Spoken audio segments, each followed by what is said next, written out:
Yo, yo, yo, what up, though? It's your favorite businessman, CEO Rico, on CEORicoTV.com. What's the word, my peoples?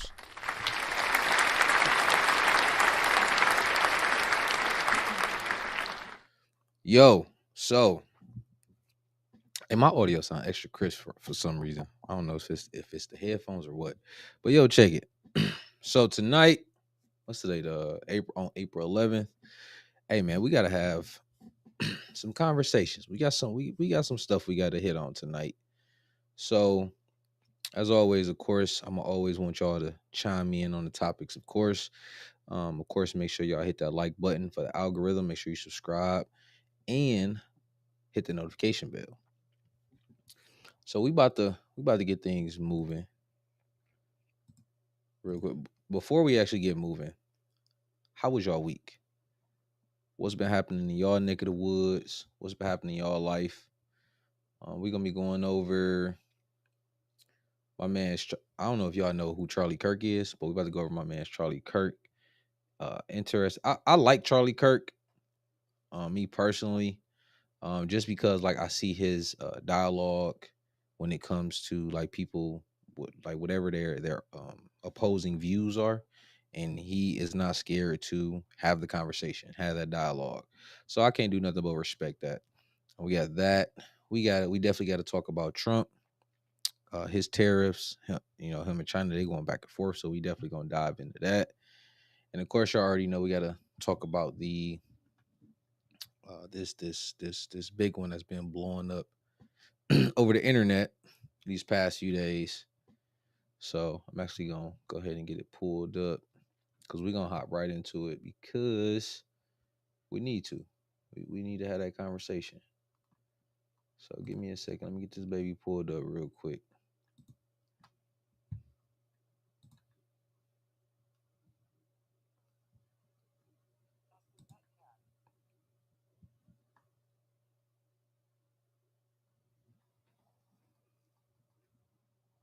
I hate the way they got this all set up.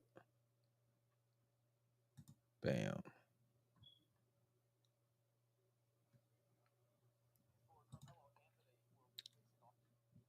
All right. So let me get this pulled up real quick. We about to have this conversation, man. I'm gonna let y'all know right now. Listen, before we actually dive into this topic, I have been kind of doing a little bit of searching because I was searching for a specific video that I wanted to bring to y'all for us to have a conversation about, but I couldn't find it, which is all good. However, we're gonna dive into this one. Like I say, so I'm gonna give you a little bit of a warning. You might get triggered a little bit. If you do, that's perfectly fine. However, my only request is just for us to all have a conversation like adults. That's it. Feel how you feel, say whatever you want to say, perfectly fine. Everybody can agree to disagree, perfectly fine. But let's have this conversation as adults. Let me share this screen real quick. Bam. Go ahead. For Carmelo Anthony will be facing off with Collin County prosecutors. That's going to happen Monday morning in a courtroom. They hope to convince a judge that the 17-year-old who was accused of fatally stabbing another student during a track meet last week is entitled to a reduction of his current $1 million bond. Anthony's lawyers also visited the track where the stabbing happened today, and they did that, they tell us, to help prepare for the hearing. And only our J.D. Miles was there with them. Attorneys Kim T. Cole and Billy Clark walked through Kirkendall Stadium Thursday, gathering evidence and surveying what last Wednesday morning was a Frisco police crime scene. An altercation between two high school track athletes led to a stabbing that resulted in one dead and another charged with murder. We just really want to get in our clients' shoes and see what the environment was like. I know it's a beautiful day today. It wasn't anything like it was on April 2nd, but we want to see what it was, what he was going through, just kind of get an idea of, what he saw, what it looked like. Anthony's attorneys urge the public to avoid rushing to judgment and assuming their client is guilty. We're still praying for the family, and we also want to ensure that justice is served equally. So that's what we're hoping for. Anthony claims he stabbed Austin Metcalf in self-defense. His attorneys say their first priority is getting the 17-year-old, who's been in the Collin County Jail for more than a week, released on bond. Our next big step is Monday. But he's doing as best as he can under the circumstances.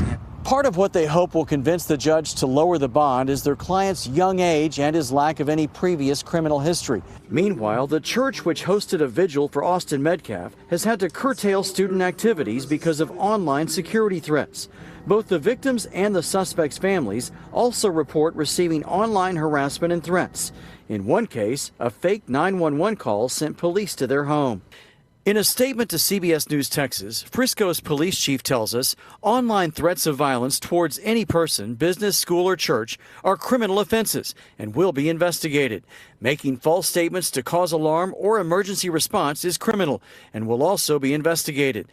Those responsible could face a third-degree felony and punishment of up to 10 years in prison and a $10,000 fine.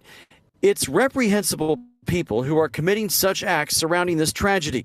We are coordinating with Hope Fellowship related to the security of the upcoming service for Austin Metcalf. In Frisco, J.D. Miles, CBS News, Texas. So,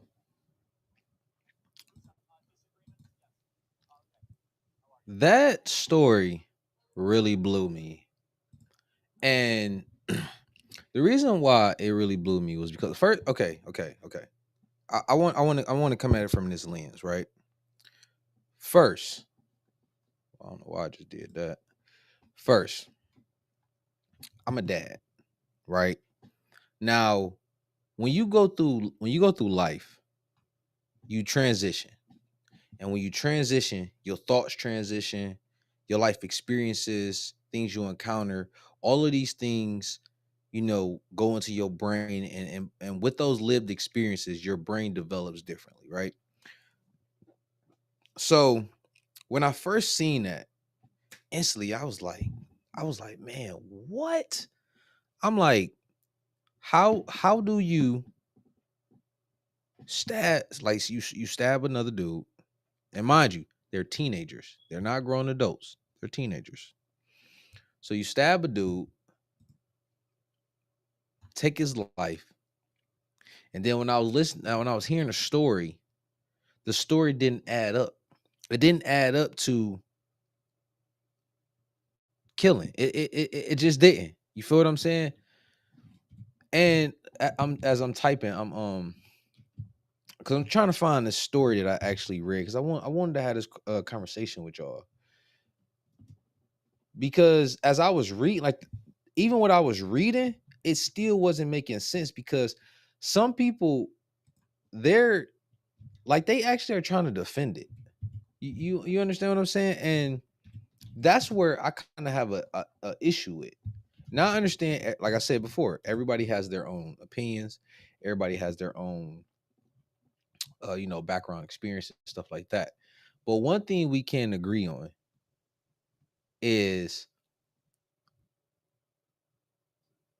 there's no way you can really justify this killing, like, at all.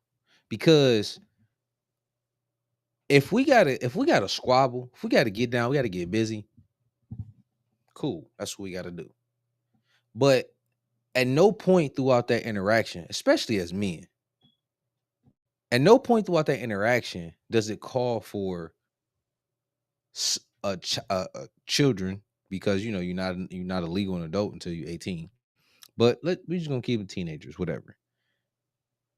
At no point is it okay for you to just pull out a weapon and use it in regards to a physical altercation. Like, that's not how we even operate as men. And that was my issue when it came to that, because as I was sitting there looking at it, I'm literally, and mind you, I'm a equal accountability type person. I'm all about accountability. I'm all about when you're in the wrong, when you're not in the wrong. I'm with it. You feel what I'm saying? But even while reading this story, or watching it and then reading it, seeing people comments, there's no way, to me personally, there's no way you can actually sit back and justify this shit, right? Now, let's read the story together. Let's read this, right? So I was protecting myself. Carmelo Anthony, 4.0 student with no record, claims self-defense. In his track meet stabbing, family member says victim and his twin tried to jump him. Let's roll with that. Okay. Victim tried to jump him. Cool. Let's rock. Teenager accused of stabbing a fellow high school student to death at a track meet. Police say he acted in self-defense. Warned the victim, touch me, see what happens. Seconds before the knife was rammed into the victim's chest. I want to skip past all of this, right? Because the victim was a 17-year-old at Memorial High School. It was Austin Metcalf. And then a 16-year-old, he went to, Centennial High School. Carmelo Anthony moved from under his team's tent, according to the police record cited by the Dallas Morning News, right? Now, because I want to go further down. Okay. All right. Let's go right here for a second. Bam. Okay, say Anthony had no business being there, but appeared to take offense. He opened his bag and he put his hand inside before allegedly warning Metcalf, touch me and see what happens. Witnesses would tell authorities later. Metcalf refused to back down and then called Anthony's bluff by lightly touching him. However, witnesses said Anthony didn't make a move right away. Instead, he challenged Metcalf to a fight to settle the matter then and there. That's when Metcalf reportedly grabbed Anthony to force him out of the tent.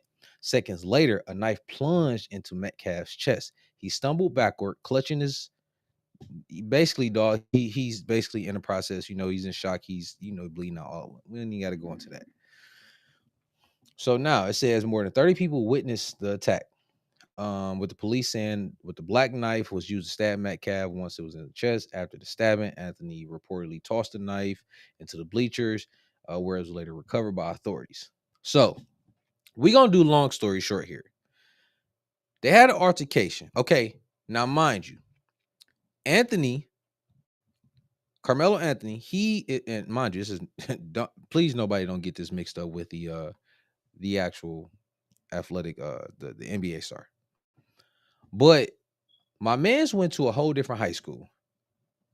Austin went to Memorial High School, two separate high schools. They was at a track meet. What's my man's name? Carmelo was over at Austin's team or whatever. He was up under their tent. Now, I played sports, right? I played sports. I played baseball. I played football. I ran indoor. Well, I practiced with indoor track. I never actually did an actual meet, but football, baseball, definitely, right? And I know when it comes to being a teenager, boys, or even girls, whatever, when it comes to sports, motherfuckers is extremely competitive against each other, especially with the other team. So it's already gonna be some tension. You feel what I'm saying? I'm not saying necessarily like where it needs to come to like a physical altercation, no. But there's tension, it's just a rivalry thing. That's just what it is, right? So first thing first is if you see a rival team up under like on your side of the bleachers, or in your like private space where your teammates are and all like that, you're gonna tell them, hey yo, you got to get up out of here, man. Basically, because you don't belong over in our area. Like this is where our team is, your team over there. Y'all need to go do your thing. We're gonna do our thing because we competing against each other, right? That's one. But then two, the one thing that really gets to me is why did my man's have a knife in his bag? Right? And because we can say, what's wrong with him having a little knife in his bag? Because I don't know how big the knife was. I don't know if it was, yay big, bam. If it was like hunting knife, don't know. It could have been one of the little knives that you stick in your pocket. It got the bottle top, popper, like the little corkscrew hookup. It could have been one of those. I don't know. I haven't seen anything in regards to the knives. But even if you did have the knife in there, okay. If according to the story, which like I said, I've seen multiple stories. If a physical altercation was about to pop off, why pull out the knife? That's like my genuine question. Why pull out the knife? Right? Because what's wrong with getting down and throwing hands? Like, what's wrong with this? This is the part, because this is a senseless killing for nothing. No way, shape, or form is this shit okay. And the crazy thing is, people are turning it into a race thing, a black and white thing. And that's where it's like, sometimes it's like, bro, y'all really don't, y'all just don't get it. Because in that instance, that wasn't a race thing. But I want to dive into some more of what other people are saying to paint my point. So here it says, he stated that Anthony defended himself against violent aggressors. He described the victim and his twin brother as bullies, alleging they tried to jump him, took Anthony's belongings, broke his phone, and stomped on it. Now, I believe this guy is somebody in his family, Carmelo Anthony's family. So this is what he posted. He said, truth about Carmelo. Let's set the record straight. Enough with the misinformation. Let's talk about facts. It's normal for students from different schools to gather under another school's tent. I don't know where that's normal at. Let me blow this up. I want y'all to see this too. I don't know where that's normal at, because never with me playing sports, I'm gonna ask my babe, because she played sports. She was all state, all city, all that shit. And I'm gonna ask her, was it ever a point in time where you went on the opposing teams, bleachers, bench, whatever, to go chill or whatever? Because in my head, she even ran track. So I'm gonna ask her in regards to track. Have you ever did that? Because right now that's not making sense. So he said that's normal. Carmelo had friends there. He wasn't trespassing or looking for trouble. Okay, we gonna touch back on that. The claim that one of the twins had never seen Carmelo before, a blatant lie. Okay. No student has the right to remove another student from a school-owned tent. The school owns the tent, not the twins. True. Carmelo is a track athlete. The twins are not. He wasn't even expecting to see them there. Okay. Now, here's what they don't want you to know. The twins didn't just ask him to leave. They tried to jump him. Okay. Before attacking him, they tried to take his belongings, broke his phone, and stomped on it. Okay. The twins are known bullies. So ask yourself, if two 200-plus pound attackers came at your child, what would you expect them to do? And yet, despite everything, the media is trying to destroy Carmelo's name. They keep posting a picture of him with an airsoft gun. I've never seen that picture whatsoever. Not even a real firearm, to manipulate public perception. Why? Because they want to paint him out as a criminal instead of a victim. Let's talk about who Carmelo really is. A respectful, well-mannered young man, a 4.0 student with multiple college offers, a kid with zero criminal history, not even a blemish, a son raised in a loving home by parents who taught him right from wrong. A life was lost, and that is tragic. But that's also tragic. But what's also tragic is the way the media is twisting this story, to fit their own agenda. Now, here's one thing we know. Listen. All my black people, bro. Let me blow myself back up. For all my black people, I want y'all to sit here. We gonna have this real motherfucking conversation right here. Out of all the fucking years, we know the agenda in general on what the media does.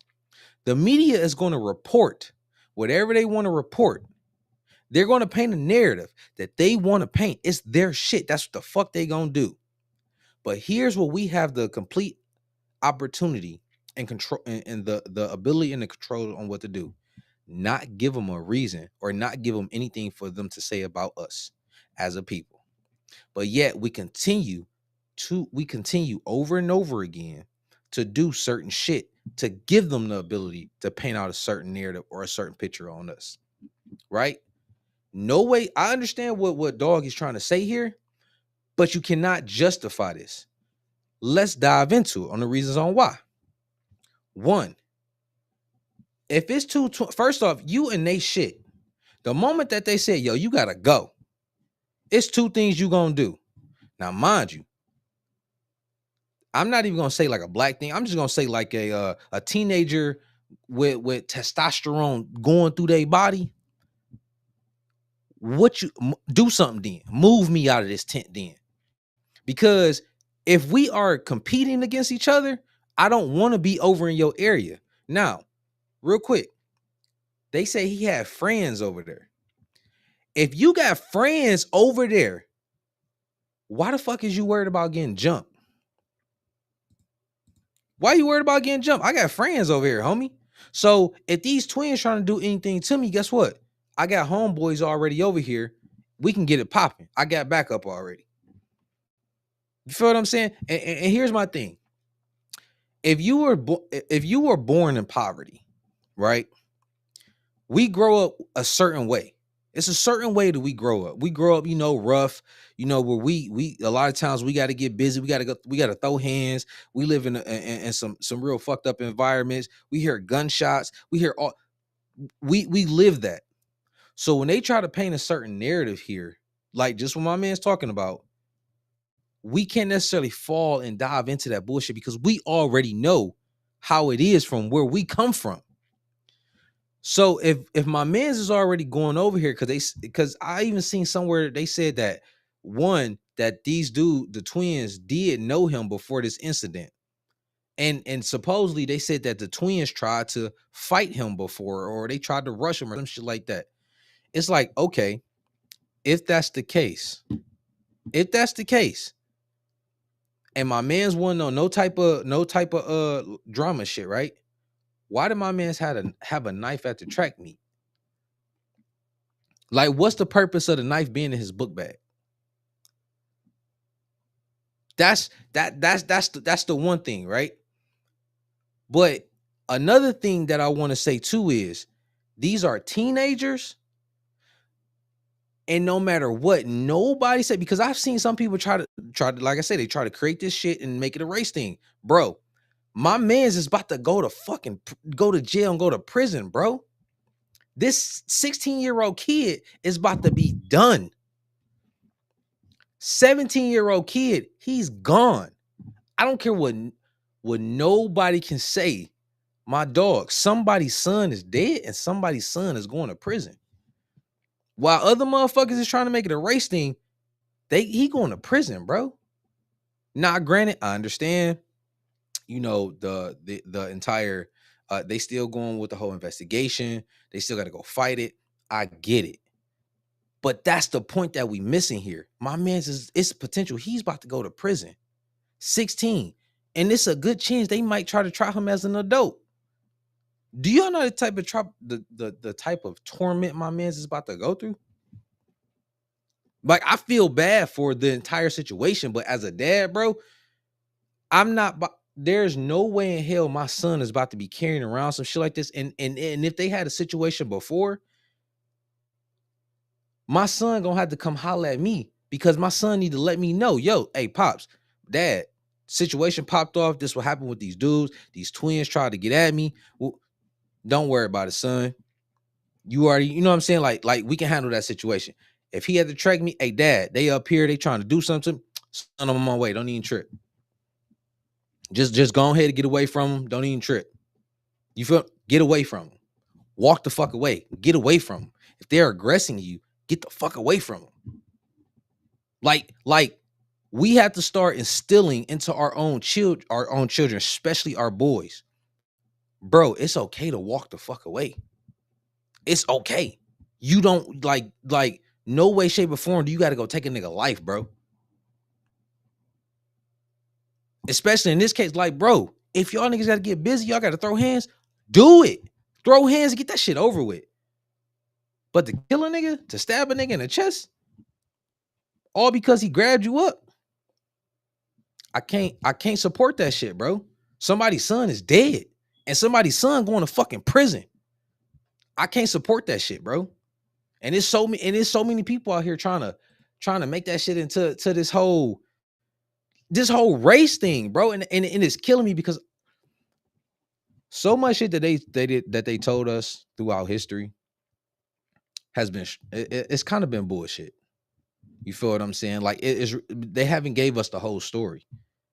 And in a lot of cases, what I've been seeing, in so many cases, bro, motherfuckers have been trying to get us to move emotionally, and that's all we've been running off of. We ain't even been running off the facts. We've been running off emotions, and that shit, I can't operate like that. Like that shit don't even resonate with me to move off emotion no more. Like I remember in the past, I used to be like that. I used to run off emotions. You feel what I'm saying? It was logic, but it was emotions too, because a lot of us grew up around a whole bunch of women, all like that. So we kind of operate off some emotional shit. I had to get the fuck away from that, bro, because I see the way women move. I'm about to bring up another one for y'all. Hold on. Still dealing with the same thing. Because when I seen it, I was like, bro, wait, what? Like, that's how y'all like women is just that's how we moving. Let me bring this up for y'all, man.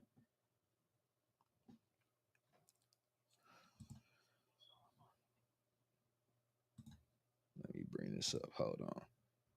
Now, I haven't even like fully reviewed this particular this video yet, so we're gonna do it together.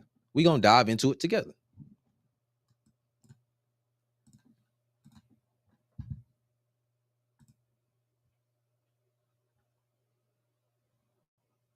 Fox Soul challengers Quan LX and Big Angry Adams, ready to go blow by blow. Gone, and I have died.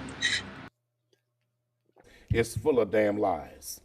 This is a tragic situation where a young man lost his life, yes, but young Carmelo. We started. Here's All right, here we go. Let's go. Charles, we just watched a segment here discussing the tragic loss of life of a young high school student in Frisco, Texas at a track meet.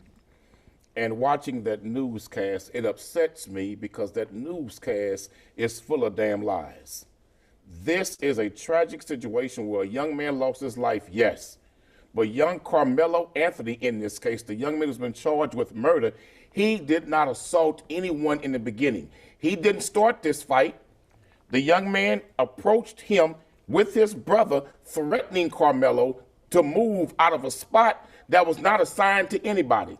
Where Carmelo was sitting, he had a right to be sitting. There was no assigned seating anywhere in the stadium that excluded students from sitting in certain areas. Then when they went to Carmelo, he was threatened by both brothers. And he told them, don't put your hands on me.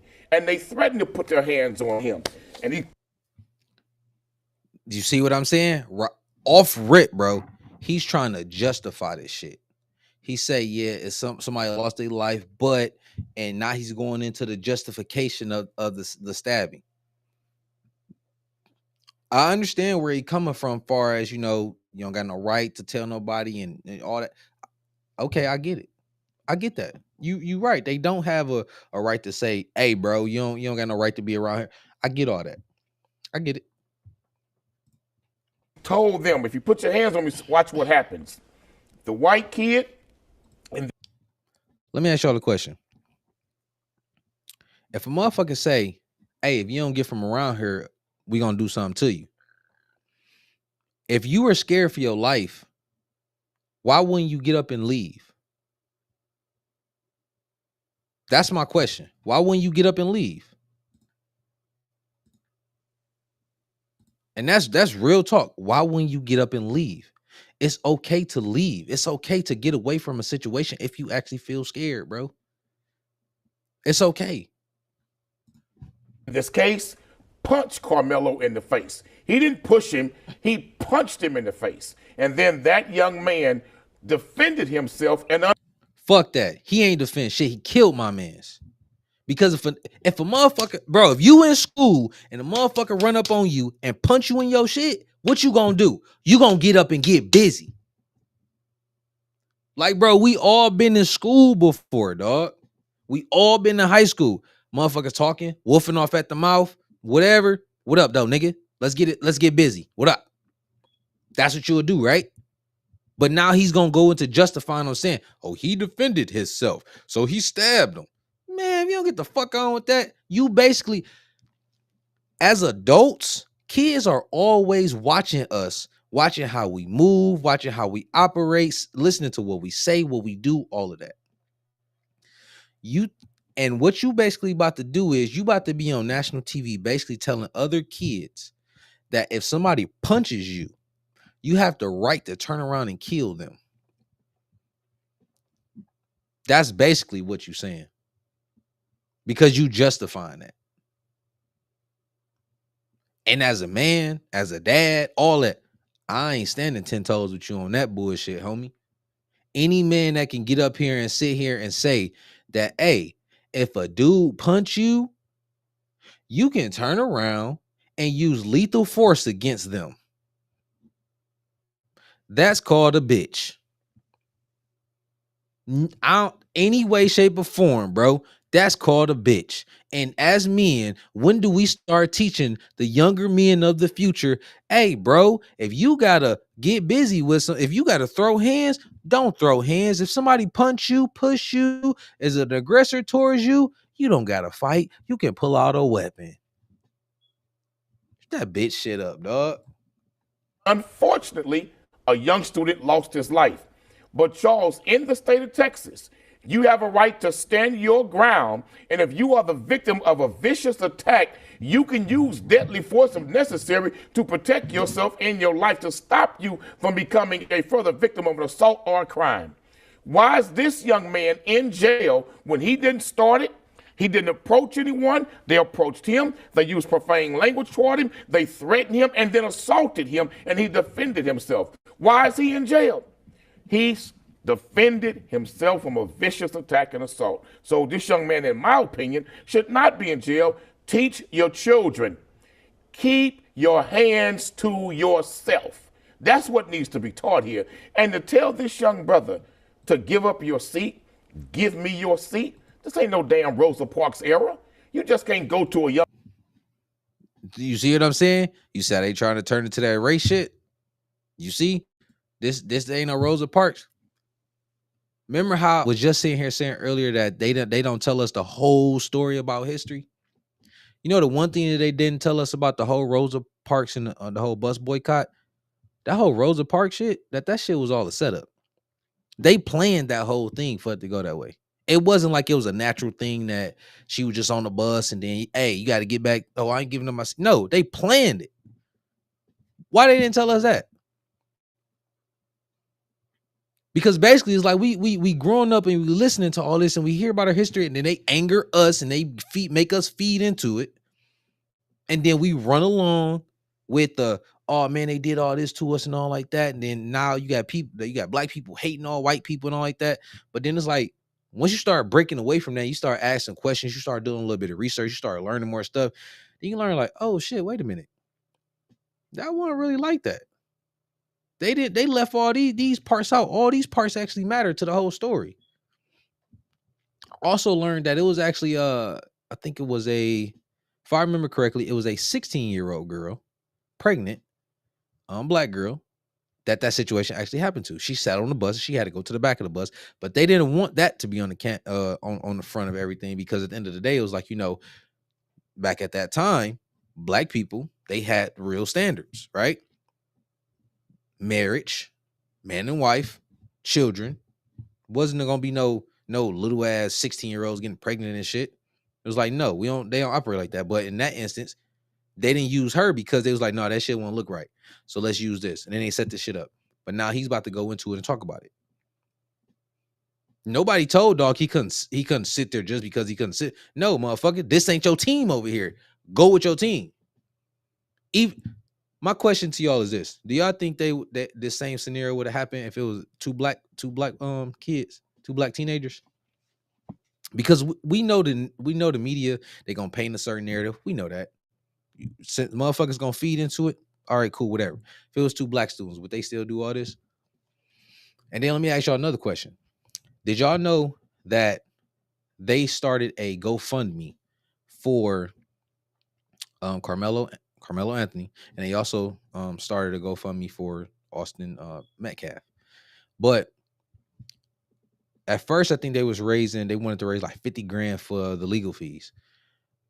Do y'all know they raised 300,000 for his legal fees? That breaks me off into a whole nother segment, because in a whole nother thought process, because we can come together for the craziest of things. Now, I'm not saying that motherfuckers is wrong for coming together, putting their money together for his legal defense. I'm not saying that. I'm not saying that at all. But why can't we come together and put together funds to create our own infrastructure to where we can have our family units back together? We can have our children being raised in the same household as both parents. We can have masculine men teaching their sons how to handle certain situations, have emotional intelligence, have situational awareness to where it's like, if a situation is popping off, son, get the fuck away from it. Because the last thing we want to do is hurt somebody or get hurt, right? Because let's hypothetically say same situation went down, but instead of Carmelo being able to walk away, the twin brother also had a weapon and he used it. Now, what would y'all say? Because in that case, the brother will be in self-defense. You stabbed his brother. So at that point, would the brother now be justified? Should the brother be in prison because it was self-defense as well? You stabbed his brother, so it's like, oh shit, you attacking my brother. Now, then what? Let's finish this, man, because we got another thing to look at. Young black man say, give up your seat. He had a right to sit there. And so that brother had his back of the bus moment and refused to give up his seat, and it cost that young white kid his life.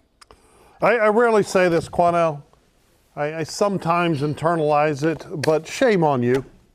How absolutely despicable for you to sit here and try to draw this false equivalency between Rosa Parks and this scumbag murderer, right? Shame on you for living a life defined by make-believe racial grievance that you seek a pulpit to lie to people. And let's talk about those lies. Even if you assume everything that is coming out of the Carmelo Anthony camp, even if you assume all of that is true, under the laws of the state of Texas, he is still absolutely guilty of murder, period. Like, you can assume all the fabrications are true. It's still murder, right? You do not have a right to use deadly force in response to a shove or a punch. Now, mind you, all the witness statements are saying it was a shove that was goaded, but let's assume everyone's lying and this murderer is telling the truth. You still can't, because the scenario, what you're advocating for, and pulling Rosa Parks into, is that every time someone walks through a club and someone shoves them or bumps them, you can pull out a knife and stab them in the heart and kill them. Right. And I have no doubt that more is going to come out of Carmelo Anthony. That more evidence, there are rumors that I don't want to regurgitate. Oh, please do. No. Please do. Talk about what has been sold. That you sent me this weekend when we were discussing it. You sent me the statement by the police chief that turned out to be just fabricated. Somebody out there making believe the FBI is now involved, right? And that people are regurgitating all over social media. And it's all driven on racial lines. You are the one that was calling for Daniel Penny to go to prison for life. Now, mind you, we have this new spectacular game in America, right, where we play white man always bad and evil, black man always good, no matter what happens. The truth is, my feelings on this, if it was a white young man who brought a knife to school, went to someone else's tent, started being a jackleg, refused to move out, and then pulled out a knife and jabbed it in someone's heart, I would call him a murderer. And if a white kid did exactly what Carmelo Anthony did to a black kid, you would be out here marching in the streets. Oh, no, I would not be. People would be burning your life through your teeth. George Zimmerman. Dog, listen. Man, let's move along, man. 'Cause this is some bullshit. Let's move along to this, man. Now, this is the video I was trying to find. And the reason I was trying to find this video is because you gotta listen to what she's saying. And when you listen to what she's saying, like, you know what? I'm just gonna let y'all see. Hold on. Gotta get this sound. Hold on. Where my sound at?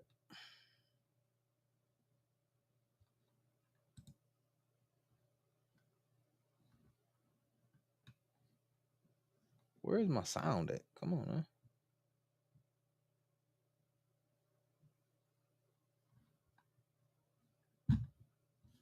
No, hold on 2 seconds. Let me figure this out. Why the sound not coming in?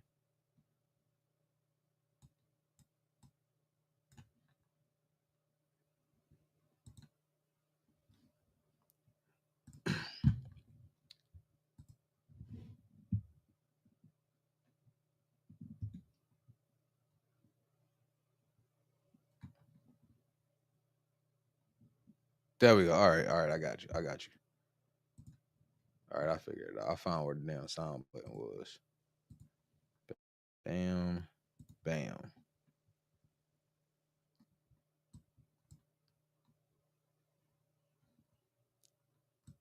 We gotta start this over.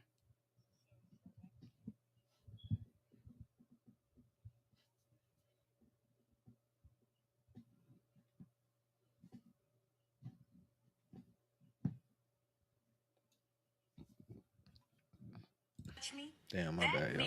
That I don't want you in my space. I don't want you touching me. Start over just This in is case. so y'all ain't disturbing. Me believe or feel any kind of sympathy for Austin Metcalf at all. He put his hands on that young man when he should have kept them hands to himself.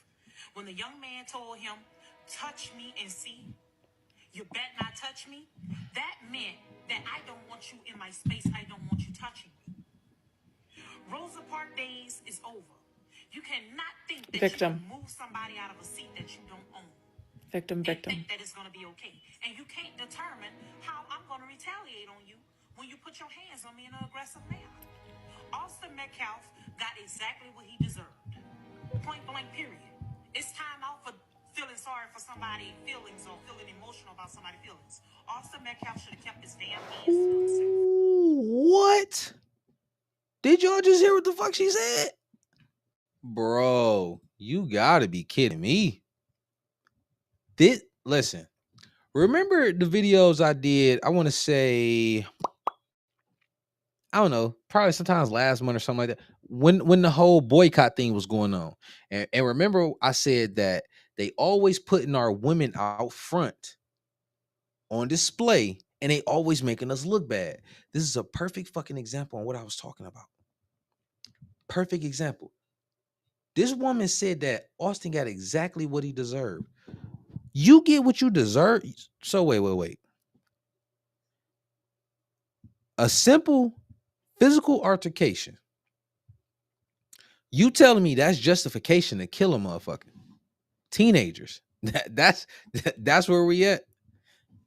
This is one of those reasons on why so many men are having this conversation, not just this conversation, but in general. Women need to kind of like they need to stay in a whole nother lane. This is not a lane for a woman to even be talking about because that shit right there is not okay. Not okay. He got what he deserved. The fuck is she talking about? This is why women cannot raise boys into men. This is why they don't like when boys get to a certain age, they need to be with a motherfucking daddy. They need to be around strong male influence, strong male role models, point blank, period. They don't need to be around women because shit like this is what goes on. Emotional ass creatures, and then they go out there and make a dumbass decision, and now my man's is potentially gonna go to jail for almost the rest of his fucking life. And if he gets charged with murder, manslaughter, whatever, that's a felony on his record. And the rest of his life is now done. The 4.0, the college, financial aid, all that shit is done. No great job in the future. It's going to be extremely hard for him to get a great job in the future. All because of one emotional dumbass decision. Because when they do that background check and they look and see felon, murder, that is a violent crime. Businesses do not want violent people in they. Listen, we can all say with the whole, oh, you get a second chance and all. No, you don't. Stop believing that bullshit, bro. People judge and they judge hard. They judge. Oh, you stabbed somebody? Oh, you killed somebody? You went to jail for murder? Oh no, we don't want you around here. You're not gonna be in a corporate place like this. No. Like, man, come on, dog. Shit is pissing me off. Like so bad, dog. Man, listen. I'm about to play this last one for y'all. We about to listen. Charleston White has some words in regards to this, man. So I want to bring that up so y'all can see that. Hold on. I'm getting spiffy with these transitions, boy. Hold on. Let's play. We'll see what Charleston got to say, man. By Carmelo Anthony. Yeah, my heart goes out to the family. They trying to make this a race issue, and this is a right or wrong issue. Okay. So no, real quick, I like where you're going on this because I'm not even trying to race bait or anything. People are making this about black and white. You see that they're trying to make this kind of like a Trayvon Martin kind of, you know, they're talking about it. But where do you? It is. Trayvon Martin was an angry black kid that had to be sent to his father because he lacked discipline. Grew up in a home with his single mother. Any well-behaved kid with manners that had respect of adults, once George Zimmerman approached him, whether he's right or wrong, as a child, this is an adult. You get off the phone with that fat-ass girlfriend you trying to fuck, you call your dad and say, hey, Dad, it's an adult around here to just stop me. He says he's calling the police. Rather than doing that, he had an attitude because as young black males in this country, we have an authority problem because we walking around angry, displaced from our father's issues. But we resent our. Yo, so real quick, right? I agree with Charleston, but at the same time, I disagree with Charleston, right? I agree with him in the sense of, okay, because I gotta really think about it. I agree with him far as we got a problem with authority, because I know for a fact I got a problem with authority, and that's something I've been working to get over with, but I don't really like authoritative, like you ain't gonna tell me what the fuck to do. That's one. Two, when he talking about George Zimmerman walking up to Trayvon and basically he's interjecting and he fucking with the kid. The reason why I have to agree with him on the situation is because if Trayvon would have just been cool, calm, and collective, yes sir, no sir, hey, let me get my dad on the phone, sir. You know, I don't want no issue, stuff like that. It's a very good chance Trayvon would have still been here. Secondly, George Zimmerman should have been got dealt with because he was wrong in that situation. But still, hear me out. In some situations, man, we really got to put away the pride. We really got to put away a lot of that shit in order for us to make it back home, because that's the real goal. Make it back home. So that's why I say I can agree with him, but a part of me want to disagree, but I understand. I get it. Mothers. That's true. So we're a ticking time bomb. And Trayvon Martin could fight. So that's why I say you be careful approaching some of these young kids. What a 13-year-old will kick a 40-year-old's ass. That's true. And that's what happened in that situation. He underestimated this kid, and he was looking for trouble. But by law, he was right. And he was judged by his peers. So we can't say nothing once you're judged by your peers. Well, what do you think's going to happen in this Austin Metcalf thing? You think he's Metcalf ass go, well, no, that boy going to jail. Carmelo Anthony's going to go to jail. Carmelo going to jail. Because listen, you cannot bring a weapon to school. Yeah. So you can't say I was What if he says self-defense? There's no self-defense, because if you are afraid the day before, where you have to take a weapon to school, why not notify your parents? Parents, you notify the school teacher. School teacher that's bringing these kids in here and resolve this issue is called conflict resolution. We was taught in homes that has morals and values, you tell the teacher. Somebody fucking with you, you tell the teacher. Let the teachers know, so when y'all have an altercation, you're cleared and you're covered. Documentation beats conversation. So words of documentation just say this is self-defense. He cooking, because he's absolutely right. You let people know, you let the adults know, and then that way if anything pop off, hey, listen, I told the teacher, I told the principal, I let my coach know, situations been popping off, I got problems with homie, whatever. So that way, at that point, it's like, okay, you're literally have been defending yourself against these people who've been coming at you. You've been trying to protect yourself. So now it would be a little bit more on your side. It's a premeditated crime because you took a weapon in fear. Anticipating to use it. That was premeditated, though. And it's at a track meet. You getting ready to run track with other kids and you got a knife on you. No, man, you got to go to jail. You got to go. There's no, so when is it all right to kill the bully? I don't give a fuck what the bully did. He don't have a right to die. No. Man, you weak, man. That's why I say teach the kids how to deal with bullies, and this won't happen. We're all not equal. Even in nature, you can be feeding a flock of birds. There's going to always be one bird to come in and take the food from the. This is nature. Yeah. You cannot get rid of bullies. Teach the kids how to deal with them. Bullies build character. You go to work, it's going to be a bully supervisor, a bully co-worker. You cannot get rid of the bully. Teach our children conflict resolution. Everything don't have to end in violence. But when you come from the black culture, everything is disputed in violence. Yeah, that is the problem, though. That's how you. It's the culture. That's the culture. Is that's how they saw. He cooking, bro. He is absolutely cooking. Here's the thing that I actually forgot about. I really forgot about this. When I was younger, I actually had a bully, bro. I forgot about this motherfucker, dog. But this story and listening to this, I remembered. I think I was give y'all this quick story. I think I was like 12. Somewhere like in that 8 to 12 range, somewhere in there. And the dude, his name was Jamal. Big fat motherfucker, dog. And he was on the spectrum, bro. Like he was like, and he always bounced the basketball, right? But he was real big and fat.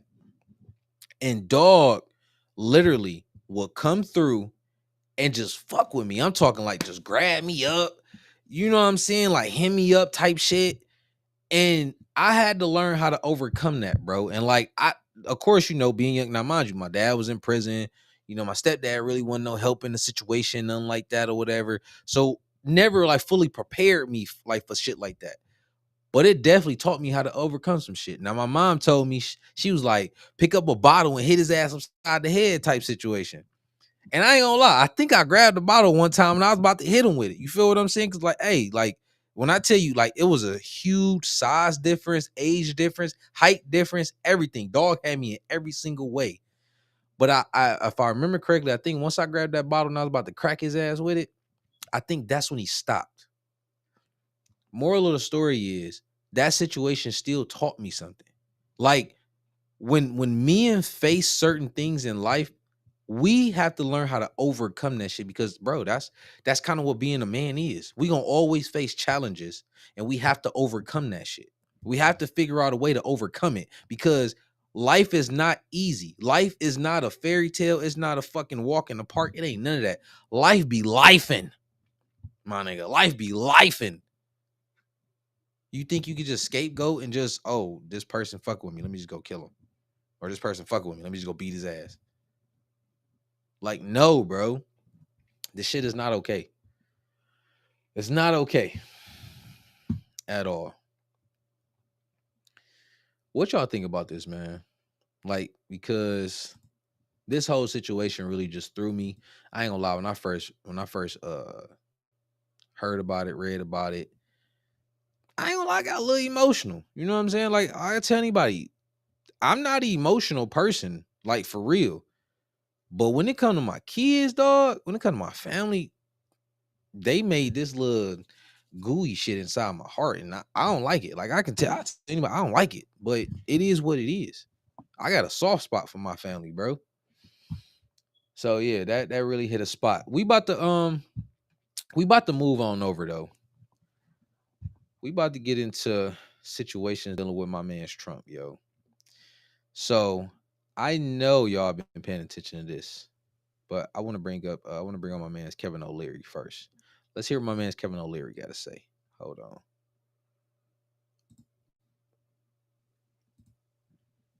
Y'all already know. Make sure y'all hit that like button, subscribe. Go into a full-scale trade war. Look, it's really ugly. This president won the election based on reducing costs, but he's enacted the largest tax increase. Oh, you freezing on me? Come on, huh? We've seen in over 50 years. And you know who's going to pay the price? Americans shopping at Walmart, Americans shopping at Costco. We don't know the purpose of these tariffs. The only thing we do know is he's planning on taking tax revenue from Americans paying more at Walmart and Costco and putting that into tax cuts for the wealthiest Americans. It's totally gross. and it's putting us on the brink of a recession. It could cost us tons of manufacturing jobs as we get into this trade war. It's a really disturbing policy. I hope he backs off. But Kevin, he said there's a lot of deals that they're literally kissing his ass was the phrase he used, very eloquently. Where are the deals? 104% tariffs on China are not enough. I'm advocating 400%. I do business in China. They don't play by the rules. They've been in the WTO for decades. They have never abided by any of the rules they agreed to when they came in for decades.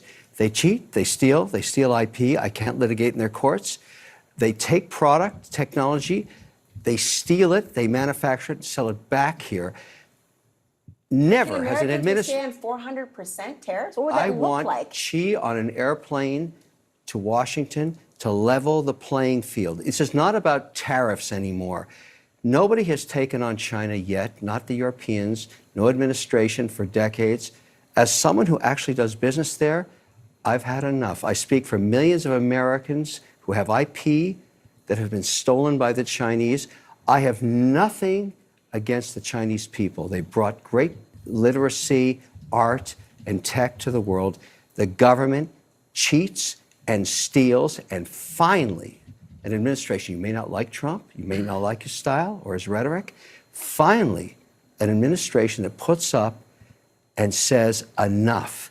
400% tariffs tomorrow morning. He'll tell you why. Xi can only stay the supreme leader if people are employed. If we wipe out any business there, because we are still 39% of all consumables on Earth and 25% of the world's GDP, America is the #1 economy on Earth with all the cards. We will not have that forever. It's time to squeeze Chinese heads into the wall now. Well, hold on a second, Kevin. Well, I hear you, but hold on. If we're talking... Now, listen, as we always dive into politics and we dive into what's going on, right? Because, of course, I'm going to let this play out, right? But I told y'all, we always want to follow the money. We want to pay attention to the money. We want to pay attention to what's going on money-wise. Don't get your feelings involved in none of this shit, because when it comes to politics, bro, when you doing the whole Democrat, Republican, and all that bullshit, they always gonna play sides. What you got to focus on is you as an individual. You have to see what's going on in the economy, and you have to figure out how to insulate yourself from all the bullshit. You got to figure out how to get your bag. You got to figure out how to make sure your family stays straight, no matter what's going on in the market, no matter what's going on in the political realm. You got to always focus on what's good for you, yourself, and your environment, right? And then also pay attention to what the rich people are doing.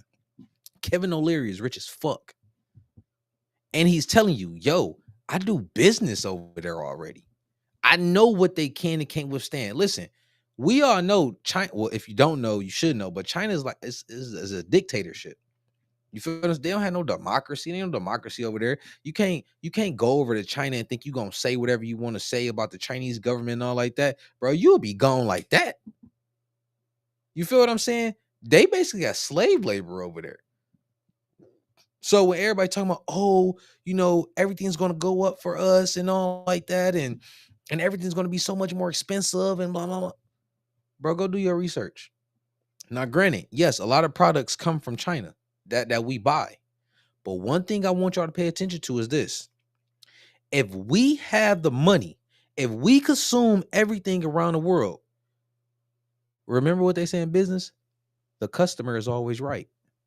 Because if we stop spending money with y'all motherfuckers, y'all economy will now start to crash. Now, I know some people, they go into like the U.S. bonds because China got that. China got this. China got all this shit. But China's economy is fucked. Like, China is not booming out of this world with money. They not. So don't let them fool you with that shit. China is very dependent upon us because we spend so much money with them. And if we stop spending, same thing that happened with Canada. Remember all that shit with Canada? Oh, why are we doing this to our greatest trading partners and blah, all this bullshit? And all the people in the U.S., well, not all of them, but people in the U.S. was complaining and bitching. Oh, well, you can't do this to Canada and all. What Canada do? We hit their ass with them tariffs. Manufacturing start shutting down and all like that. Then what happened? They was like, yeah, we gonna hit y'all back retaliatory and all. What happened? Did they cut our electricity off? Did that ever happen? What is China doing? I mean, not China. What is Canada doing? Canada trying to figure something out. Like, oh shit, we need the U.S. If we are about 75% of the Canadian economy, because we spend so much money in there, what the fuck was they gonna do to us? We the big dog on the block. We spend the money with them motherfuckers. So if we spend all that money, we got the money. What are we talking about? Y'all gonna have to do something to meet what we talking about, because it's been unfair for all these years. And listen, I'm learning about all of it too. We all gonna learn together. But at the end of the day, we have to put ourselves first. It's America first, bro. Nobody come before us. You think China's fucking putting us first before them? China don't give a fuck about us. They don't care about us. Canadians don't care about us. How they gonna care about us? They not trying to put jobs over here for us. When your son, when your daughter, you know what I'm saying, your grandkids get of age, China and Canada not trying to put no jobs over here for your kids to go to work and make money for their families. They not trying to invest in your 401k and nothing like that. They don't give a fuck about us. They only care about us because of our money. So if that's the case, it's like, okay, you gonna respect me and you gonna do certain things for my money. Let's finish this. About people, the average consumer, not necessarily the head honchos of businesses all across the globe. Can they withstand the pressure of that sort of tax on the goods? It's short-lived. There will be. But what's your timeline compared to, you don't know the average American's timeline, what they can actually survive. There's people right now who can't survive 400% tomorrow morning, cheese on an airplane to Washington to cut a deal. What do you think? You know, here's the thing, though. This is the perfect example of, I understand how it would benefit you, but that's not what the American people voted for. They voted because Trump said within 24 hours, costs will come down. Trump supporters, by the way, you're talking about. Especially. Well, Trump said that and there were people in the middle who said, okay, I'm going to vote for that. He also said he'd end the wars. That's not happening. We still have supply chain issues. So I just filled up my tank yesterday. Gas prices are not down. Rent, groceries, prices are not down. And when bro, listen, she on straight bullshit. That's one of the things I was talking about. People and their emotions and people just listen to anything. Remember when they was bitching about eggs? Y'all remember that? But what I learned was what they didn't tell you about that whole egg shit. Remember that whole bird flu shit that was going around? Right? And listen, I don't like that whole flu situation because my baby had got real sick when it came to bird flu. Like she had a heart attack and everything. So yeah, I feel some type of way about that. But the bird flu came and like it wiped out a whole bunch of birds, like chickens and all like that, right? So it was a shortage on eggs. That's why the eggs prices had went up. There wasn't enough fucking birds.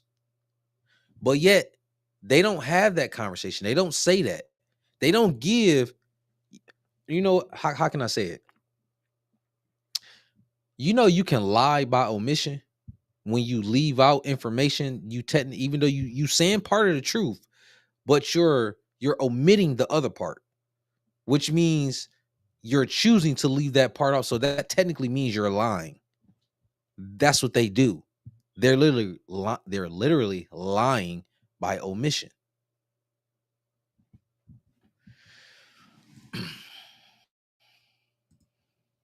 people are looking at what's happening in the markets and they see the uncertainty and they see their 401ks. I had to listen to my mom talk about her investments on Sunday and she's nervous. I get it.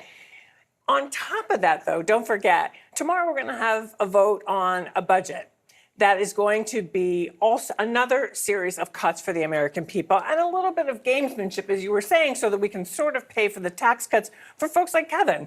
Then we've also got Doge, and we've got the impact that the Doge cuts.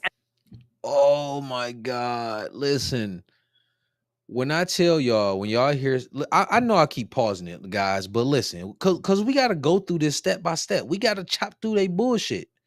She said it's going to be tax cuts for people like Kevin. Bro, if y'all don't stop with this bullshit about these tax cuts and all, listen. First, now I had a whole conversation with my auntie. Now, mind you, I'm a business owner, my auntie a business owner, my babe a business owner, shit, you know, a whole bunch of you know, when you're a sole proprietor, you're a business owner. If you driving for Uber, Lyft, you're a business owner because you're a sole proprietor, right? You're a 1099 contractor, right? If you are a W-2 employee, you are putting yourself in the worst type of situation when it comes to taxes. Because a lot of what they talk about and what they say in regards to taxes, they say, you know, we doing tax cuts and it's only gonna benefit the rich and the super wealthy and all like that. That is a fucking lie. That is a lie. Put it like this, guys.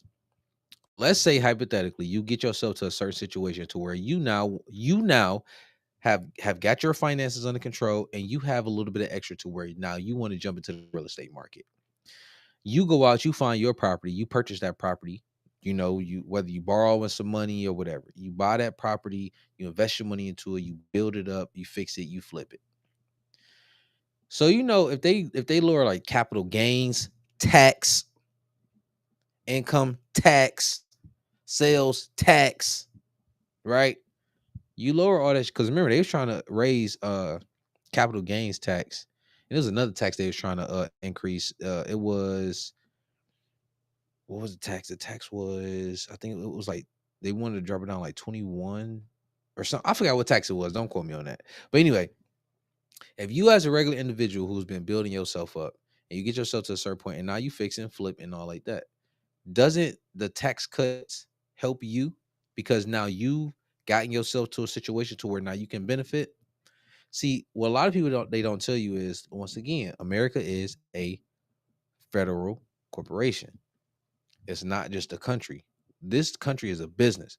That's why they benefit businesses, entrepreneurs, all like that. Why? Because businesses, entrepreneurs, you know, real estate, all that contributes to what? GDP, which gross domestic product. It contributes all of that, but and they also want to give you a benefit. Why? If you are a landlord, guess what? The government can't provide housing. So you as a landlord, you're providing housing. You took a risk and now you're giving back to the people. So now you're going to be able to write stuff off that another person wouldn't be able to write off. If you're an entrepreneur, you create a business, you're providing jobs, you're helping the economy, you're stimulating the economy. So you're going to get certain benefits from that. To where the W-2 employee who's not giving anything or creating any opportunities, they're not going to be able to benefit from that. When you start a business, you get way more tax deductions and breaks than the regular W-2 employee. So what she's talking about, she's feeding you bullshit. And that's why I say you have to, once you start learning, once you start asking those questions, you start chopping through that bullshit because they lying. Then when she sat here and said about her mom and her 401k and all like that, if I remember correctly, do y'all know some people can't even choose what stocks their 401k like goes into? But yet, what this is doing is for the people who want to go out there and figure out and create opportunities and make money for themselves. What Trump has been doing in regards to these whole tariffs and all that and the volatility of the market, bro, he's literally been creating opportunities for motherfuckers to go out there and make money. Prime example. If you've been paying attention to the stock market over time, when they talk about tariffs, you know, you hear about analysts on Wall Street, oh, the tariffs are going to be bad for the market and blah, blah, blah. And I know y'all heard when people have said that people make money and whether the market is down or whether the market is up, they're going to make money. That's because once you start learning it, you know how it moves, all like that. There's plenty of opportunities. Bro, there was so many opportunities soon as Trump hit with them motherfucking tariffs when it came to the market. So many. I'm just mad that I didn't have the extensive capital that I needed to capitalize off of it. I capitalized a little bit, but not in the way that I really wanted to. But literally, you could have came in and made real cheese in the market when that shit dipped, and then when he paused it, it shot back up. Just because you got this stuff where it's being manipulated to where it's going up and down, that don't mean that you can't make no money. You just got to be ready. You got to be ready to move when the opportunity presents itself. You got to. and the cuts in jobs are actually having on economies around the country.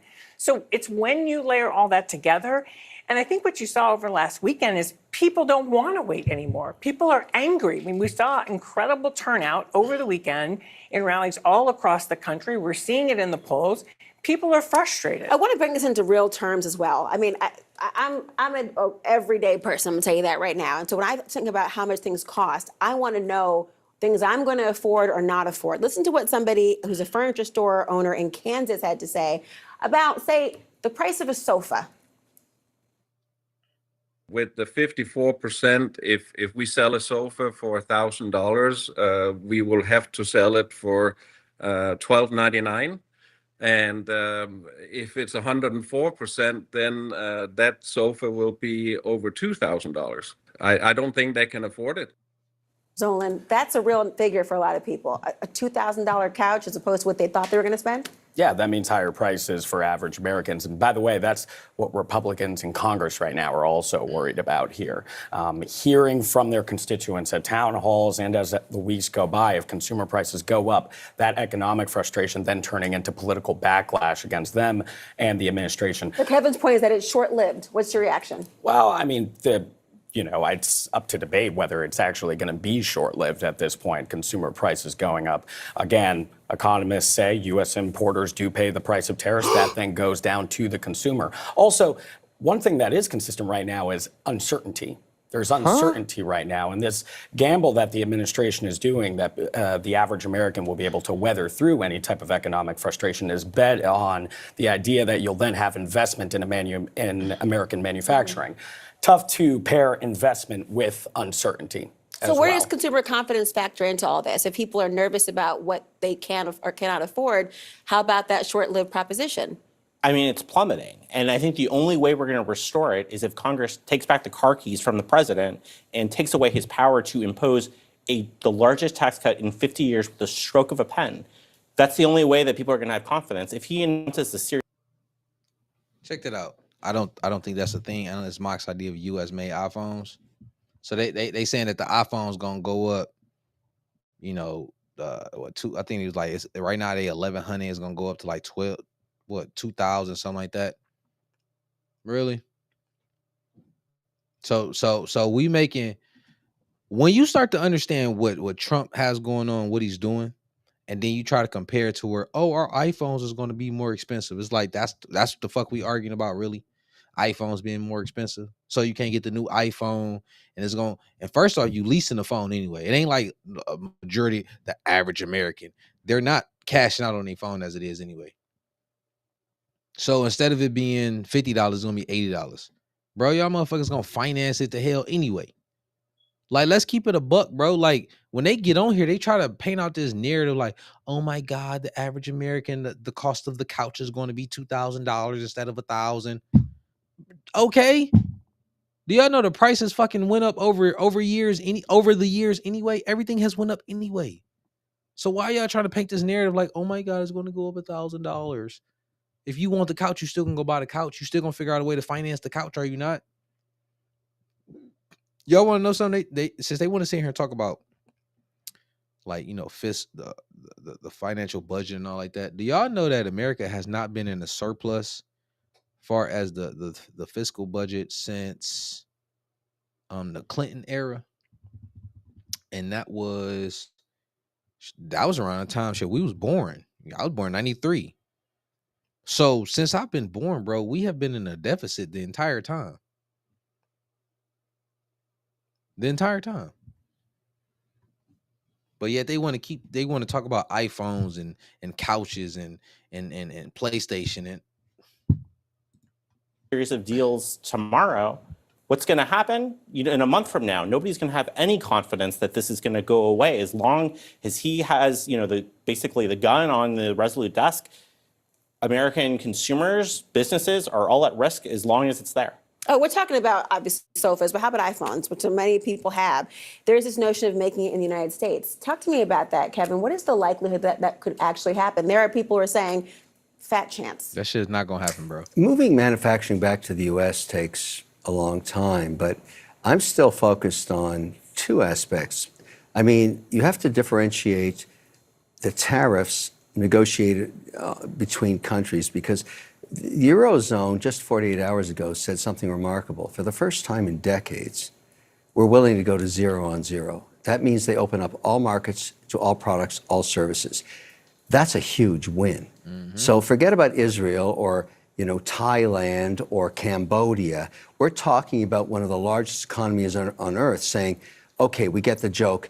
You want to sell cars? You want to sell a Corvette in Berlin? We're okay at zero. We've never had that before. So let's call that a huge win. We haven't done the deal yet, but let's get the German people over here to start negotiating that. Agriculture in Britain will go to zero on zero. Canada, we'll love to do energy zero on zero. So that's a huge win for him. Huge. He hasn't even taken advantage of it yet. I thought, Kevin, part of it, I'm curious from your perspective, and everyone, if one of the biggest assets of a negotiation is leverage, if he has said they're here to stay, does that remove some of the ability for him to negotiate in the long run with these countries? Well, I'm trying to differentiate between the trade non-parity. For example, you talk about Thailand. I have a company that makes greeting cards. Hewlett-Packard laser cutters making greeting cards in Thailand because labor is cheap, and we FedEx them every day here.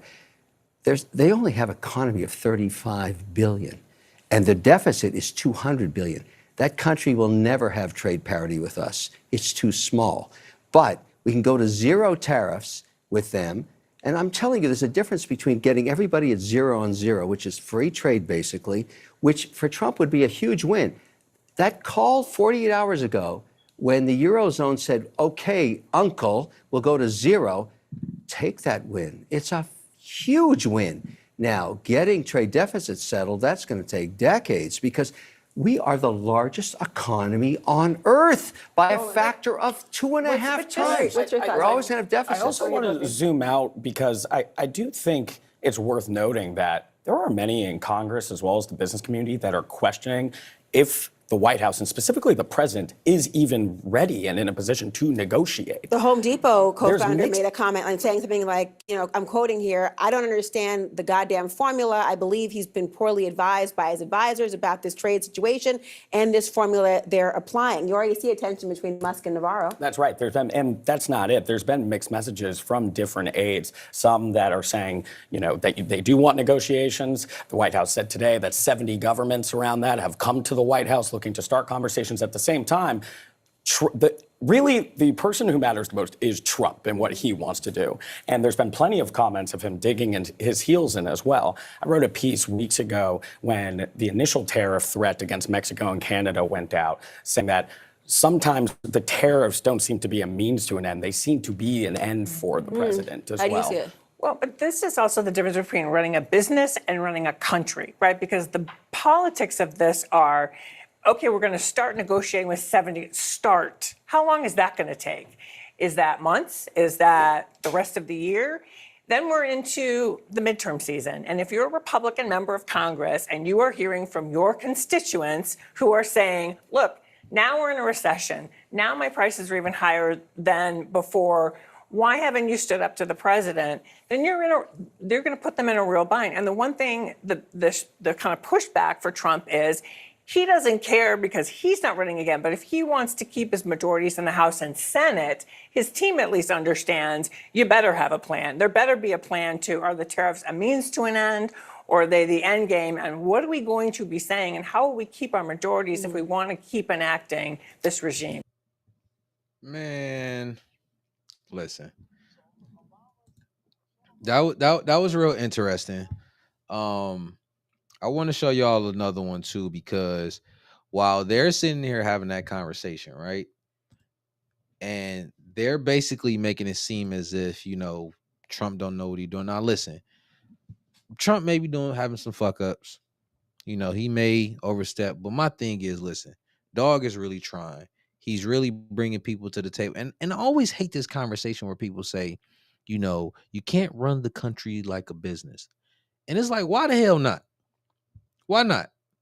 Now I understand you got people, I get it, because some people, they need certain services, they need certain things and all like that. I get it. I really do. But at one point, are we going to get our country that is actually a business At what point, and on top of that, we like one of the greatest country. We are the youngest country in the entire world, but yet we are the world's superpower. We are number one. Y'all really want to lose that? Where everybody uses our money, they already trying to get away from us as it is with bricks and all like that. They already trying. So y'all don't want a president that's gonna come in there and say, "Yo, this is what y'all gonna do." You know what I'm saying? Y'all got to come to the table. Y'all got to open up. We don't have like our exports. We not really exporting nothing for real. The countries don't even let us. Other countries don't let us come into their country, set up shop and do anything. China damn sure don't let us come over there and set up shop and do business there. But yet we allow them to bring all their products over here. And then with the lady who was just talking, I don't even remember her name. Would y'all want somebody like that in the office? Like, you know what I'm saying? With that type of, oh, basically, like, we just gonna roll over and yeah, we can negotiate, but I'm just gonna roll over. You know, the American people, you know, we don't want prices to go up. We want them to go down. And then fucking 20, 30 years down the road when you getting ready to retire. And first off, China is already going all over the world trying to take over as it is. They got a whole plan that they following, bro. That's one thing that they doing. Remember the whole pandemic situation? And remember, they keep saying that they were the ones who released it. You know, this whole conspiracy with that, whatever. We ain't gonna dive into that part. But y'all remember Italy was like the textile leader in the industry and all like that. They're no more. China is. China's in South Africa. China is literally taking over parts of Africa and building infrastructure and taking over it, lending them money that they know they're gonna default on. And when they default, oh well, now we own all of this. They own property and land in the US. And like, come on, man. If y'all don't see the bigger play here, I don't know what y'all doing. Yo, so peep, I'm about to show y'all this next video, right? It's a video coming from China, from the people of China, and they're talking about, because of these tariffs on how it's hitting, what's going on with them.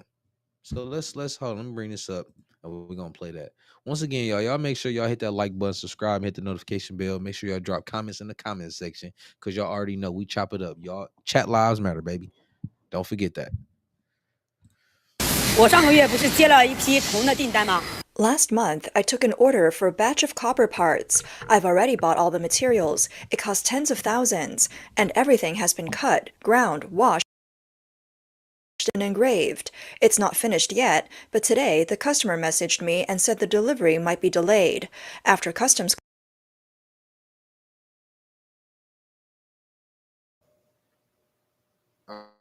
Back. All right, we good. clearance, the taxes have gone up too much. A TikToker who works as a bulk trade supplier shared in his video the huge pressure he's under after the sudden increase in U.S. tariffs. 订单量5000多万美金，今年我们订单已经排到了26年的5月份。 Our orders are worth over $50 million US. This year, we're already booked through May 2026. That's a lot of business. But with this 30% tariff hike, the impact on us is huge. If you're a small startup, it's not such a big deal because you don't ship enough to fill an entire container. But for us, it hits hard. Our profit margins in bulk trading are already razor thin. Now with a 34% tariff, it's like getting knocked to the ground. He said the only thing he can do for now is wait. His backup plan is to ship through third-party warehouses in other countries. That's the only way forward. On April 7th, the owner of a clothing factory posted a video saying the entire foreign trade apparel industry in China is filled with anxiety. 现在做外贸单的 Everyone doing foreign trade now is nervous. 50% tariff is just scary. Who's going to place orders under these conditions? But mind you, they sitting here so worried about, oh, Americans are going to pay more money and all like that. They scared as hell over there. Their whole economy over there. Look what's going on there. They worry about collapsing. Once again, our money is funding their economy. You feel what I'm saying? So if our money is funding their economy, what do you think gonna happen? They gonna have to fall in line. Like, come on, man. Don't, like I said, don't fall into that BS, bro. Don't fall into it. We're going to finish out a few more minutes on this. Everyone doing foreign trade now is nervous. A 50% tariff is just scary. Who's going to place orders under these conditions? Sure, some clothing businesses are still busy, but it's hard to make money anymore. US orders only make up part of our business, but there are so many clothing factories in China. If we all turn to Europe and there's no US orders, then think about it. Won't competition at home become even worse? Domestic sales are also weak this year. People just don't have money to spend, so how can this market possibly improve? On April 2nd, U.S. President Donald Trump announced a new round of global-based tariffs, raising rates on dozens of countries. At the time of the announcement, the actual tariff rate for China stood at 34%.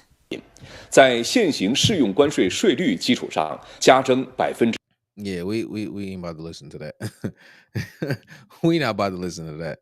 But y'all get what I'm saying though, right? Y'all see exactly what I'm talking about. It might get a little rough. You feel what I'm saying? It might, prices might get a little high for a second. But here's the thing on what I can tell you. You ain't got to go cash out on no iPhones. You ain't got to go buy no new products. Long as you get the necessities that you need, put the rest of your money up, you good. Stack your bread, figure out where you can invest, make sure your family good. Man, you ain't got to worry about this shit for real, man. They talking, brand new cars are going to be up $5,000. Okay, nigga, don't go buy no new fucking car. Like them F-150s and all, bro, them cars already expensive as fuck. F-150s like 50 grand. I just looked at a brand new Silverado. They want 45, 50,000 for it. They used to be like 30 grand. What we talking about? I'm telling you, man, they be trying to finesse the hell out of everybody, bro. Let's roll over to Bernie. See what Bernie talking about. Tariffs are aimed at part, and the president talks about bringing manufacturing jobs to America. The White House talked about iPhones being made here in America. Some economists have said it would cost thousands of extra dollars to buy an iPhone. Is that realistic? I think I don't know the answer to that. But what I do know is the immediate harm is going to be very significant. And it is going to, I was just in Target the other day buying something, and I looked around there. Virtually all of those products sold in stores like Target are going to see significant increases in prices if Trump gets his way with tariffs. That's going to hurt working people a whole lot. This is Marge. Now remember, the tariffs are already in place. So what products are we talking about? Because the products that we need to actually live, bro, they not really taking no real hit for real, bro. What are we talking about? You talking about video games and shit? Okay, don't buy them for a while. Problem solved. Watchorn, a manager at the Centers for Medicare and Medicaid Services. She's worked with the federal government for 30 years. Thank you for your service. Thanks. Marge is a Democrat from Ellicott City, Maryland. Marge? Senator, what would you say to federal employees who are concerned about the careless workforce cuts being effectuated by Elon Musk and Doge? I want to say two things about that. First of all, thank you and your colleagues for your years of service. The vast majority of federal employees are trying their best to do the jobs that have to be done to protect the American people, and I thank you all very much for that. The idea that Mr. Musk goes around and with a chainsaw, I mean, that is his metaphor, a chainsaw, slashing jobs all over the place, telling people based on nothing that they have poor performance records, throwing them out into the street is outrageous. But I want to say something else, above and beyond. And by the way, I was just on the floor a few hours ago.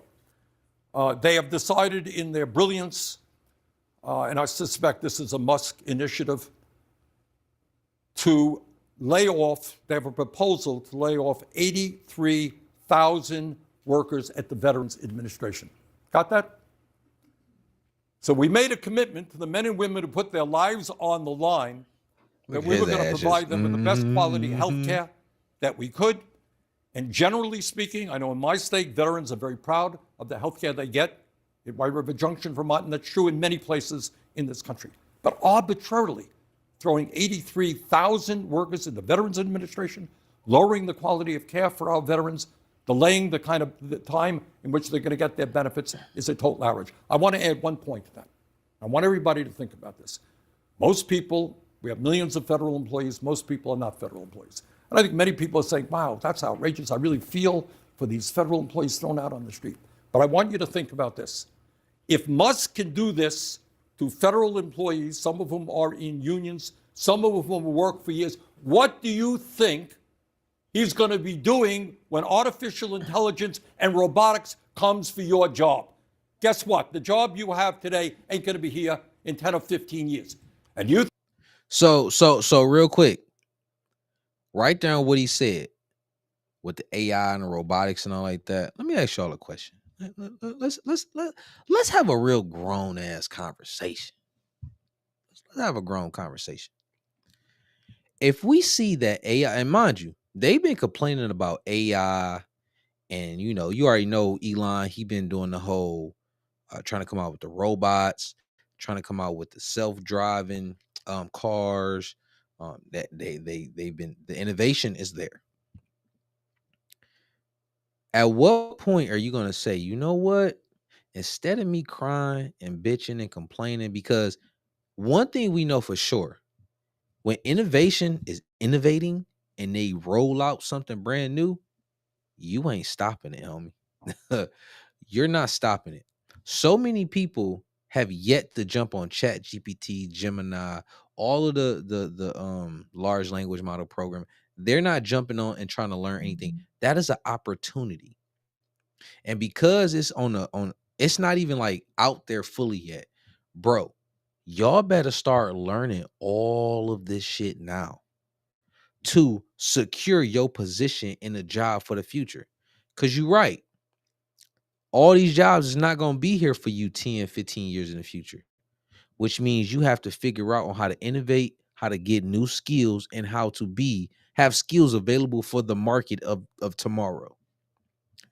His old ass talking about all this, your jobs is not going right, because AI is going to take over a lot of that stuff. He talking about the veterans not going to have their benefits. How do you know that? Because once you start implementing these computer systems in place and these computers talk to each other, there's no need for having all those employees, right or wrong. Because basically what he said, now mind you, before Doge came along and started finding all this money, remember, we was spending money like crazy, printing money, spending money, sending money here, sending money there. Remember, all the money that the government spends is off of you and us. It's you. When your check come and you see Social Security, Medicaid, FICA, and this and that and this, is going to them for them to send your money over there. They ain't doing shit for you. They send that money over there. He already fucking rich. He ain't losing no money from him running on his campaign. Elon Musk done lost money. Trump done lost money. They net worths done went down and everything. He ain't lost no money. I guarantee his donors and still donating to him. I'm pretty sure he good. He gonna be all right. But instead of him saying, yo, get back into get into them education programs, learn AI, learn large language models, get those skills. So when all that shit start to roll out, those businesses are going to need you. Make sure you get in those positions. And you're going to run up a crazy ass bag because everybody else ain't going to do it.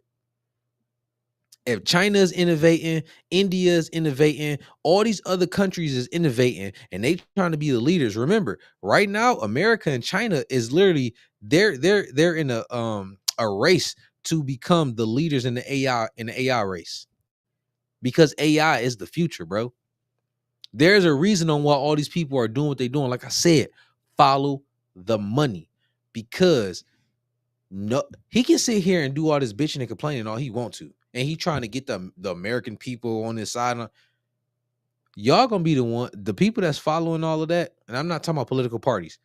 Following that message, the messaging, the victims and all like that.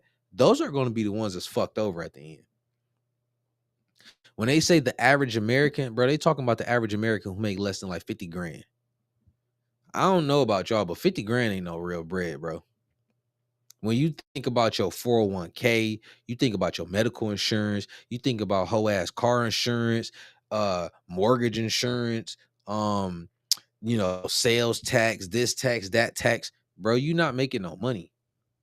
Don't let these people lie to you, bro. Just follow the money because he talking bullshit. And like I said, we having an adult conversation. You feel what I'm saying? We talking about we having conversations on how to keep money in our pockets and make it more bread.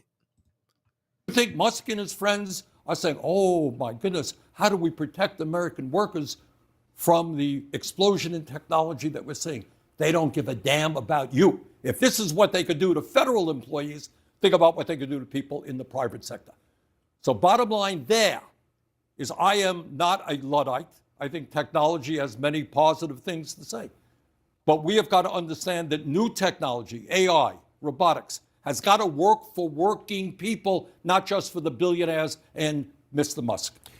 There's a lot of talk about from the Doge team or from Elon Musk about waste, fraud, and abuse and what they're finding. Have you seen much evidence of waste, fraud, and abuse? Because what they put on their wall of receipts, some of the top items, the biggest savings they allege to have implemented, turned out to be mistakes or just lies. Look, am I going to sit here and tell anybody in America that the United States government doesn't have a bureaucracy and there isn't waste? Of course there is. And do we all, you're Republican, conservative, progressive, I was mayor of the city of Burlington. One of the things I'm proud of is we save money. We made the city more efficient. People pay taxes. They want to make sure their money goes to where it's supposed to go. We can do better than we're doing right now. Is there a contribution Elon Musk could make to the federal government that you would be? I think his name, I don't think he can do it. But do I think as a nation, as a Congress, as an administration, we got to sit down and say, how do we break through the bureaucracy and make the government more efficient? Yes. But I want to give you one example. And this worries me a whole lot. Trump gets up in his State of the Union, and many of you have heard it. And he says, oh my goodness, millions and millions of senior citizens, 150 years age, 200 years of age. Remember that? Oh, they're all getting Social Security benefits. It's a lie. A total, absolute lie. I mean, according to the new guy who is going to become the Social Security Administrator, Trump's own appointee, well over 99% of the benefits owed to people on Social Security were earned by the people on Social Security. It's just another lie. So a lot of what they're doing is, am I going to tell you the Veterans Administration is the most efficient organization in the world? No, it's not. But you don't simply, with a chainsaw, if you like, get rid of 83,000 people, then say, oh, it's not going to impact the quality of care that our veterans receive. The president's keeping a temper. Man, listen, let's move on. Let's move on to some another topic. Because, Bernie can say whatever you want to say, but my thing is this. They weren't trying to do shit. They wasn't. They was spending a whole bunch of money, had our borders open. We had all those immigrants. I remember some immigrants, they was in and out the house across the street from me, down the street from me. They was in and out. Kid you not. I mean, I seen multiple of them coming. Then a few houses down before this dude, older dude bought it. They was up in there, didn't speak a lick of English. You know what I'm saying? School was started. They kids wasn't in school. Kids was running, around. They ain't, since Trump been in office, like they ain't nowhere to be found no more. They all gone. Kid you not. So yeah, he's sitting here talking that bullshit, man. Listen, I can't listen to BS for too long. Like it gets real irritating. That's all I'm saying. Like it's crazy. So let's move on to the next part of the show. I have something that we need to discuss. Let's get this up out of here real quick. So I'm about to bring up this next video for y'all. Give me 1 second. Guys, I need y'all to do a little bit more commenting and hitting them comments for me. Because I really want to know what y'all think, man. It's not just my show. This is aura. This is an aura thing. This is an aura show. You know what I'm saying?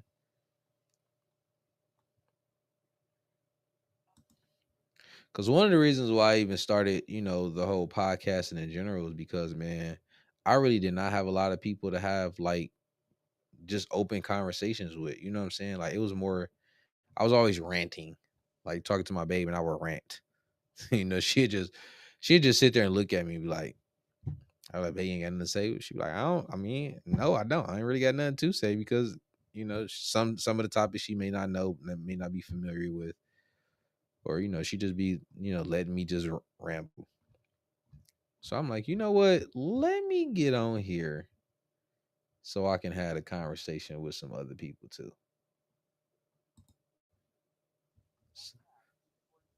So that's why I be like, yeah, man, y'all gotta talk to me. Hold on, I'm trying to find the video because I definitely saved it so I can have it ready for y'all. So give me 2 seconds.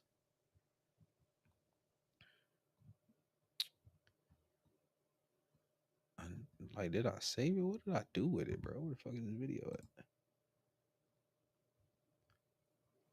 See if it's in the history. Got to be in the history under that for sure. In here talking that bullshit.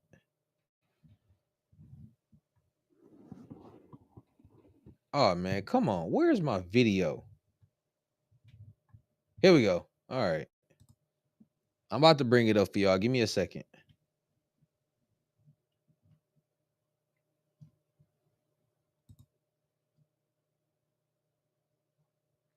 And as y'all already know, make sure you hit that like button for the algorithm. Make sure you hit that subscribe button. You feel what I'm saying? And make sure you hit that notification bell. So this one, we got my man Charlie Kirk. He is, like I say, he goes around to like different college campuses, stuff like that. And he have, open dialogue with, anybody. Anybody can come up there, they can have a conversation with him, challenge him, and he'll answer it right then and there, right?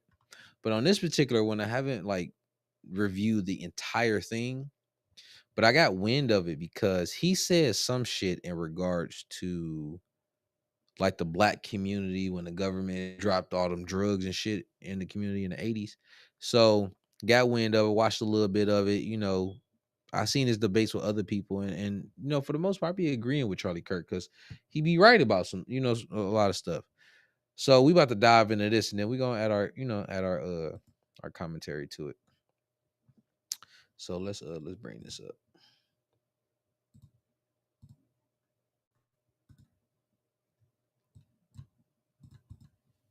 Against minorities. Can I just press pause? Yes. That's all we've talked about the last 5 years. Pluto and Hulu and Netflix. We have reoriented the entire national for Black Lives Matter, to have racial reconciliation seminars, to have non-stop race obsession. So I think we've talked about it thoroughly and properly. So do you think that black people in this country have equal opportunity and are treated equally as white Absolutely. people? So let me prove it to you, okay? So Gigi and Charlie. What can Charlie do that Gigi can't do? Okay, I don't know anything. I don't really know much about you. I don't know Based like on the what law. you're capable of. No, just on the law. What am I allowed to do on the law that you are not allowed to do on the law? On paper, nothing. That's equal opportunity and equal treatment, right? If you care about faith, family, and freedom, listen up. I'm proud to partner permanent. And right now, .us/. Hear that shit. On paper, yes, that is true. Like, I was born under this country. I am a citizen of America. I am an American. I am a black American. I am a follower. I am a child of God. We all are. I 100% stand on that.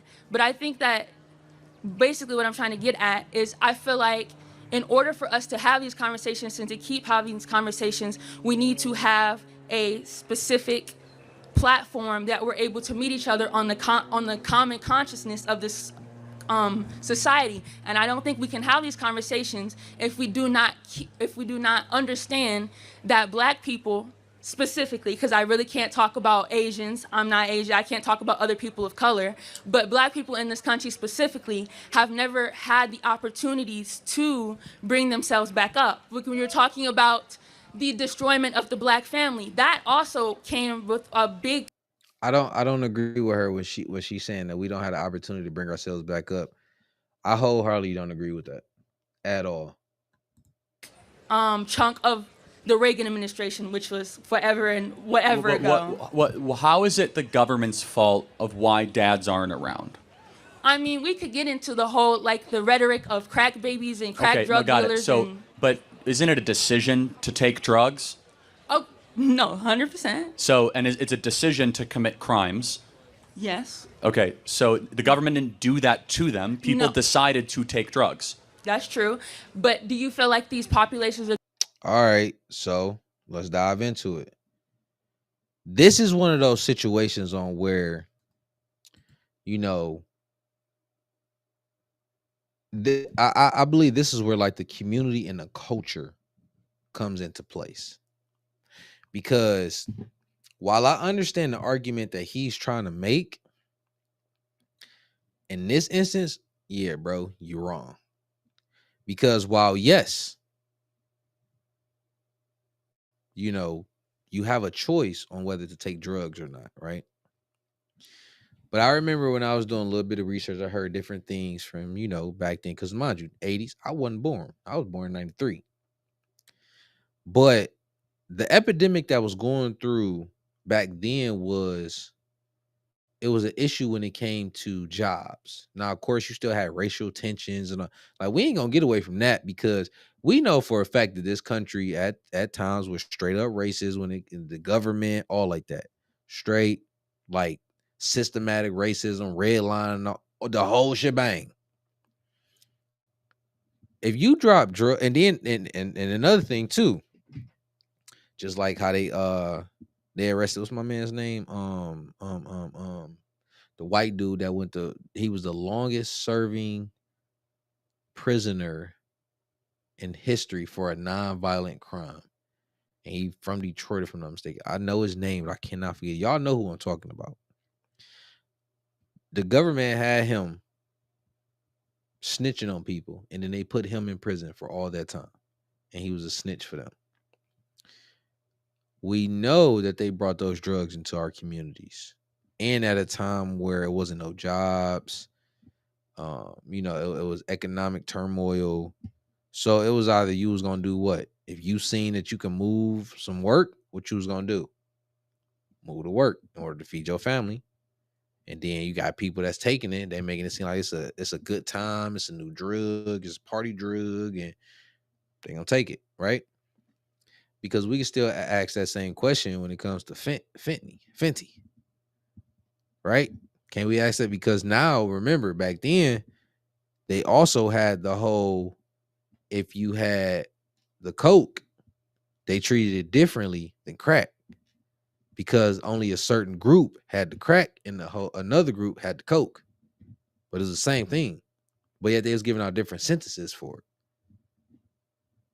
So let's not forget that. And that's one of the conversations that it's like, all right, Charlie, let's pull up a chair and let's have this conversation because you're wrong.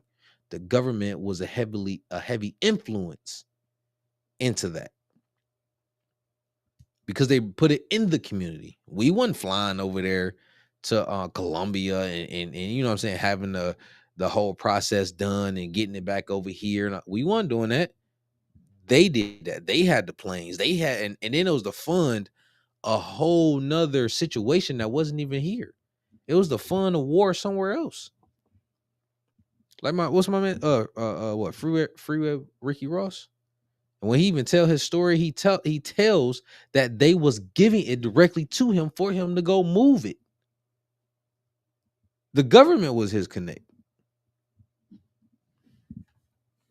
Like, so yeah, you got to be held accountable for that, man. You can't just say that. Can't just say that bullshit and like, oh well, they chose to do it. So my nigga, you put it in their face during times of where they was fucked up. What you think they was gonna do? these communities have, in statistics, been overly populated by police officers? Well, so just, you seem like a really sweet person. So I don't want to try to be too No, go ahead. intense. Is that cool? Go ahead. What percentage of America is black? 13%, right? What percentage of the murders in America are committed by black people? I don't know the specific statistics. Guess. It's 50%. It's 60%. 60. So maybe when you do 60% of the killings and you're 13% of America, more cops should be around your neighborhoods. But there's no cops there's not an equal number of cops in the white suburban neighborhoods Because in the there's not same as much murder. The same neighborhoods that are controlling the like they have But you look cocaine in at their cop- houses, but it's not treated the It's so, same. and this is okay, Gigi, because it really is flushing out our different worldviews. You look at cops as if they're there to catch you and get you. We look at cops as they're there to protect and serve and help us. And that's only because in this country, I mean, police used to be able to drag black people out in the streets and hose them down and sick dogs on them and tear them apart. And we never really had the conversation that where do we get away from that? We definitely had the conversation. No, we didn't. No, we didn't. Listen, I'm gonna tell you like this. He's never had to have a conversation with his. I don't know if he got kids or not, but he never had to have that conversation with his kids on if you was to get pulled over by a cop on what you need to do. We just seen plenty of videos and stuff like. And listen, I'm not saying that something is necessarily. We do need police officers. We need police enforcement. Law and order. We do need that. I honestly believe we need way more black people becoming police officers, district attorneys, lawyers, to make it, an even playing field, especially when it comes to our communities, because we know the issues within our communities. We know that, we need to change this whole baby mama epidemic where these kids is growing up without their dads. We know that a lot of these dudes don't need to be having no damn kids, but yet these women still allow them to bust in them, and then they having these babies, and I can do it by myself. I don't need no man. We know all that shit need to stop. We know that. We get it. But let's not take away the actual real instances on where there's a genuine fear when it comes to the police. I'm a law-abiding citizen. Legal CPL holder, licenses, everything is all on point. But if a cop get behind me, I still have somewhat of a fear. Why? I'm not 100% sure. And I even tell my kids, you don't got no.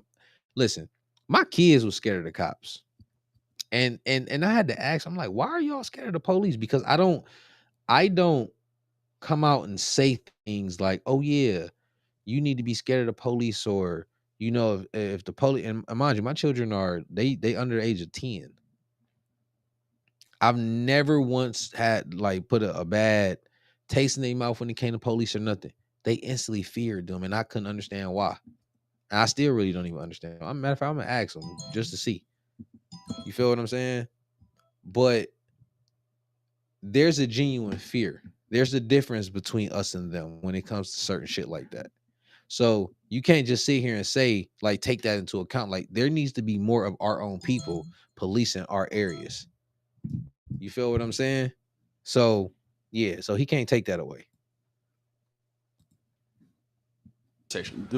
After George Floyd, the whole country blew up under the conversation. Okay. Yes, but it was a big standing on, should cops be able to do this? It's almost as if when a black person is murdered by police or at the hands of the police, the gun, bullet that came from a police officer's registered gun. On average, how many times a year would you say a black person killed by police?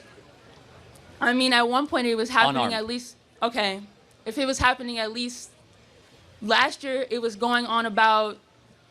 It was at least a month that it was a major case. But in terms of the average city, I don't know the average city. Right? I know though, but in terms of what actually makes it to major media, because not everything. It's the Washington Post's own database, left wing, 10 black individuals a year. So here's my contention. Go ahead. So you have a population that dads are not around, that is very, very murderous per population capita, that is very violent, more likely to be involved in gangs. Now remember, the government had a part to play in that as well when it came to the dads not being around. Let's not forget the war on drugs. which was geared strictly towards who? More towards black people and they class the hippies, but it was dealing with marijuana. Remember crack? They wasn't as heavy if you got caught with coke, but crack, oh yeah, they was coming at you. Then welfare, they actually had people that would come into your house and go through your entire crib to see if it was a man there. And then our women chose the government and benefits and all that in order for what? For them to get benefits. So it's like, okay, if I had this baby, I don't need you no more. Bye. The government gonna feed me. That's why I don't need no man and all that came about. And then there was another point too, but I kind of forgot. And we, as conservatives look at that and we say, wait a second, like the problem is within the community. The problem is not the government. The problem is not the culture. The problem is not the history. Instead, really what needs to happen is black leadership, black pastors, and black dads need to go into the black community and say, we're better than this. Cut the killing, cut the violence. Do you know the most, one more point. Go ahead.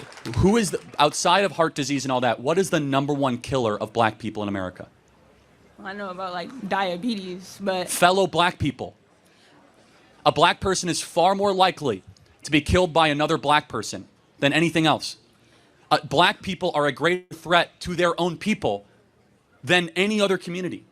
So it's not like white supremacists coming into these communities and they're mowing down. It's black on black gang violence. But Listen, we gonna cut it short there. I mean, he has some of his points, but I can't just let he can't just rock, you know what I'm saying, 100% on that, because while yes, we have to hold our communities accountable, we have to hold the people in our communities accountable, and we slowly but surely getting that shit together, one family at a time. You feel what I'm saying? We doing it. I know, me personally, I know a lot of black men, bro, that are in their kids' lives. Like 100%, my dog. I mean, they take care of their babies. You feel, whether they with the mom or not, they take care of their babies. We talking, I know, married men, all of that. And then on the flip side, I know a whole bunch of baby mamas that's single as hell. No man. Listen,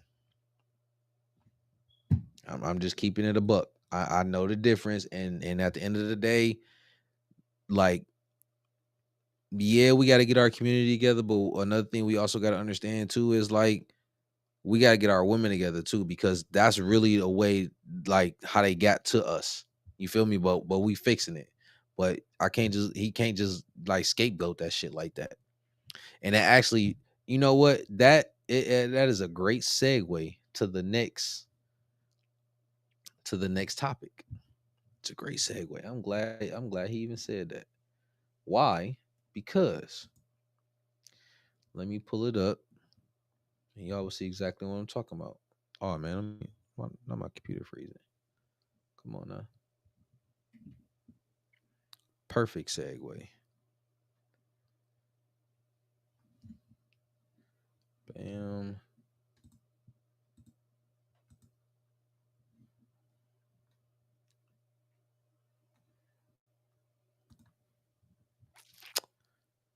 So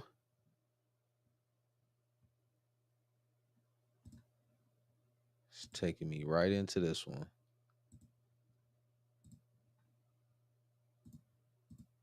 Make sure you hit that like button, subscribe, hit that notification bell. Marriage is on the rocks, essentially, with the 61-year-old on this podcast with TV star Sophia Bush, Work in Progress it's called, saying she's making what she calls big girl decisions about her life and how she wants to spend her time. This year, people were, they couldn't even fathom that I was making a choice for myself, that they had to assume that my husband and I are divorcing. This couldn't be a grown woman just making a set of decisions for herself, right? Right.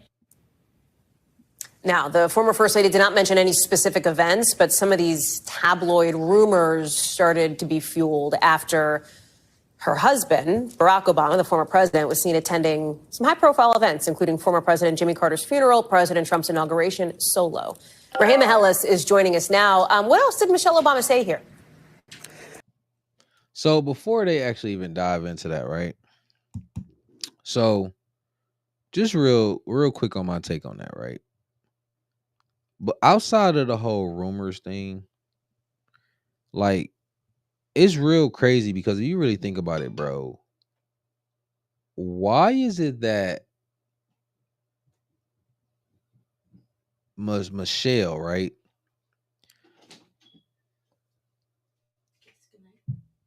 I'll come up there and get you a kiss in a minute, baby.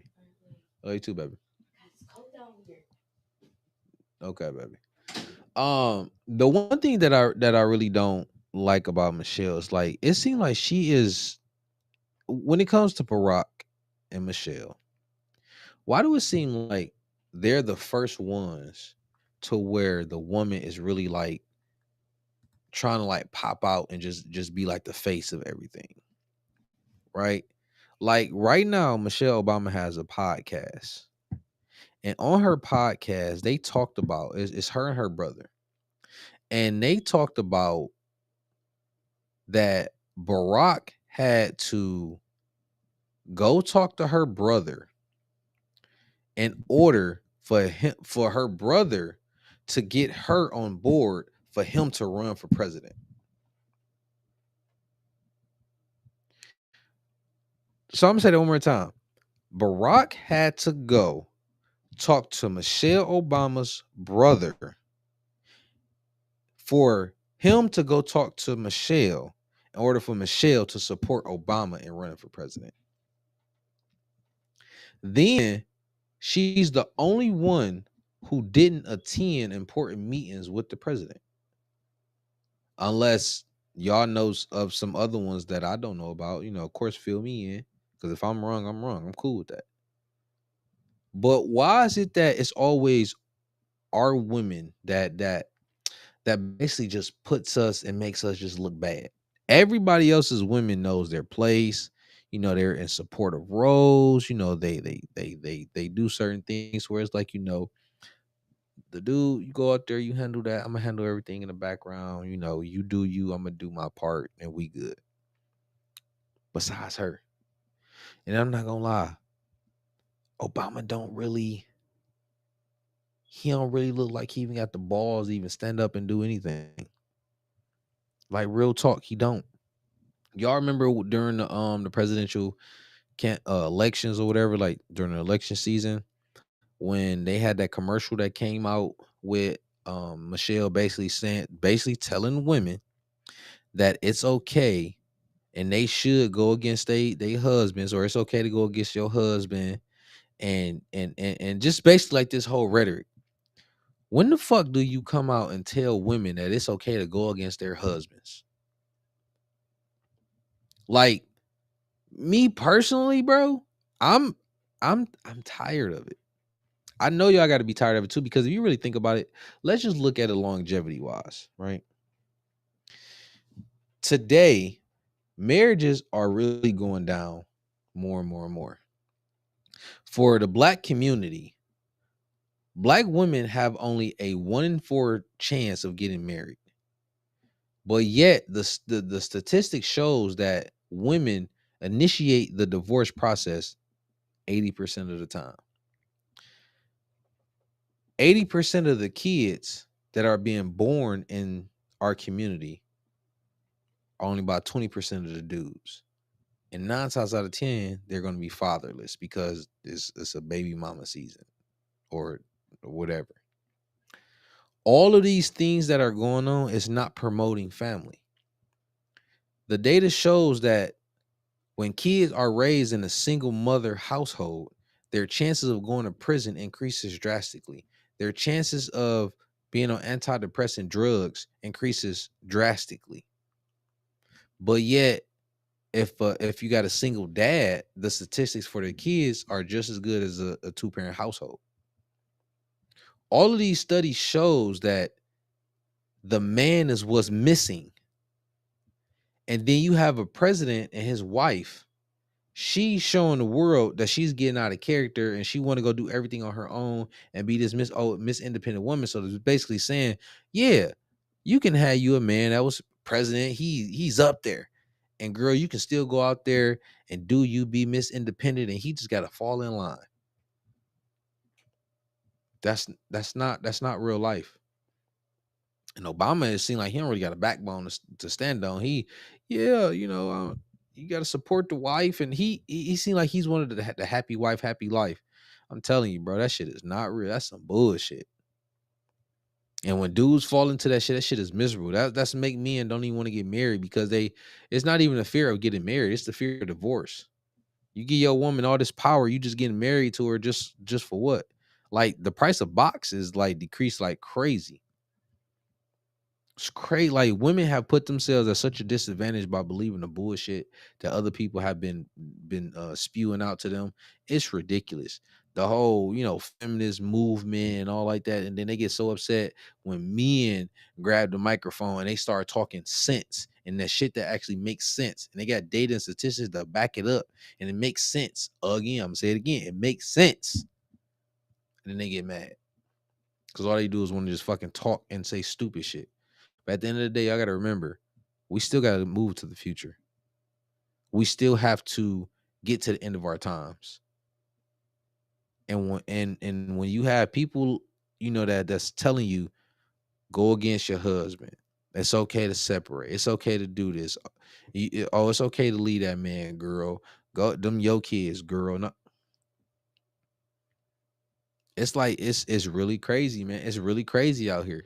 Only thing I'm gonna tell y'all is make sure y'all take care of y'all family. Make sure y'all choose the right women to procreate with, women that are extremely supportive and they understand their role in y'all lives. They understand the mission. They understand that their role is to help you, and of course for you to be a motherfucking man to get out here every day, grind and to become a better person every day and to lead your family. Not on no little hoe shit playing games, none of that. Like you got to get out here and get to it. But like all of this bullshit that's going on with people getting out here and getting in the public eye and just making a mockery of us, man, that shit is coming to an end, bro. Like the generation that's coming up now, man, we changing that shit. Parents, we changing that, bro. The studies already show like everybody love to, I'm not gonna say everybody, a specific segment of people love trying to talk down on black men. But once again, I'm gonna go to the studies. We are the most desired. We are the best dads. We are the most involved parents. All of that. We are great. And we are going to fix our own community. Trust and believe me. We going to get this shit together. We going to start with our own families first. And our families, when they grow up, they going to keep that shit going on. They going to keep the positive, productive cycle going forward. And we going to figure this shit out. We going to fix this shit. But all the other people that want to still be in the negative with the negative narratives and all like that, them are going to be the ones that's going to die off, be miserable, fucked up, and all like that. And y'all, and they gonna have to stay the fuck away from us. And they gonna be so mad because they can't be a part of our greatness. But it's all right. I was gonna play a few more minutes of this, but I really don't want to. This is some bullshit. I'm not gonna lie. I can't deal with bullshit too much for real. So I ain't even gonna play that.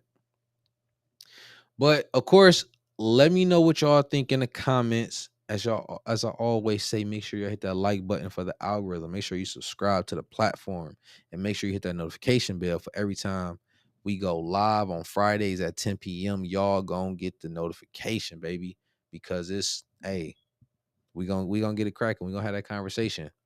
A few things before I go tonight. I'm gonna let y'all go. A few things. One, I'm working on another show. I'm looking for panelists. So we gonna cultivate that and get that cracking to where we gonna have that conversation. So if you want to be a part of that, let me know. We can talk. And then have a great weekend, and I'm gonna get at y'all next week. Peace.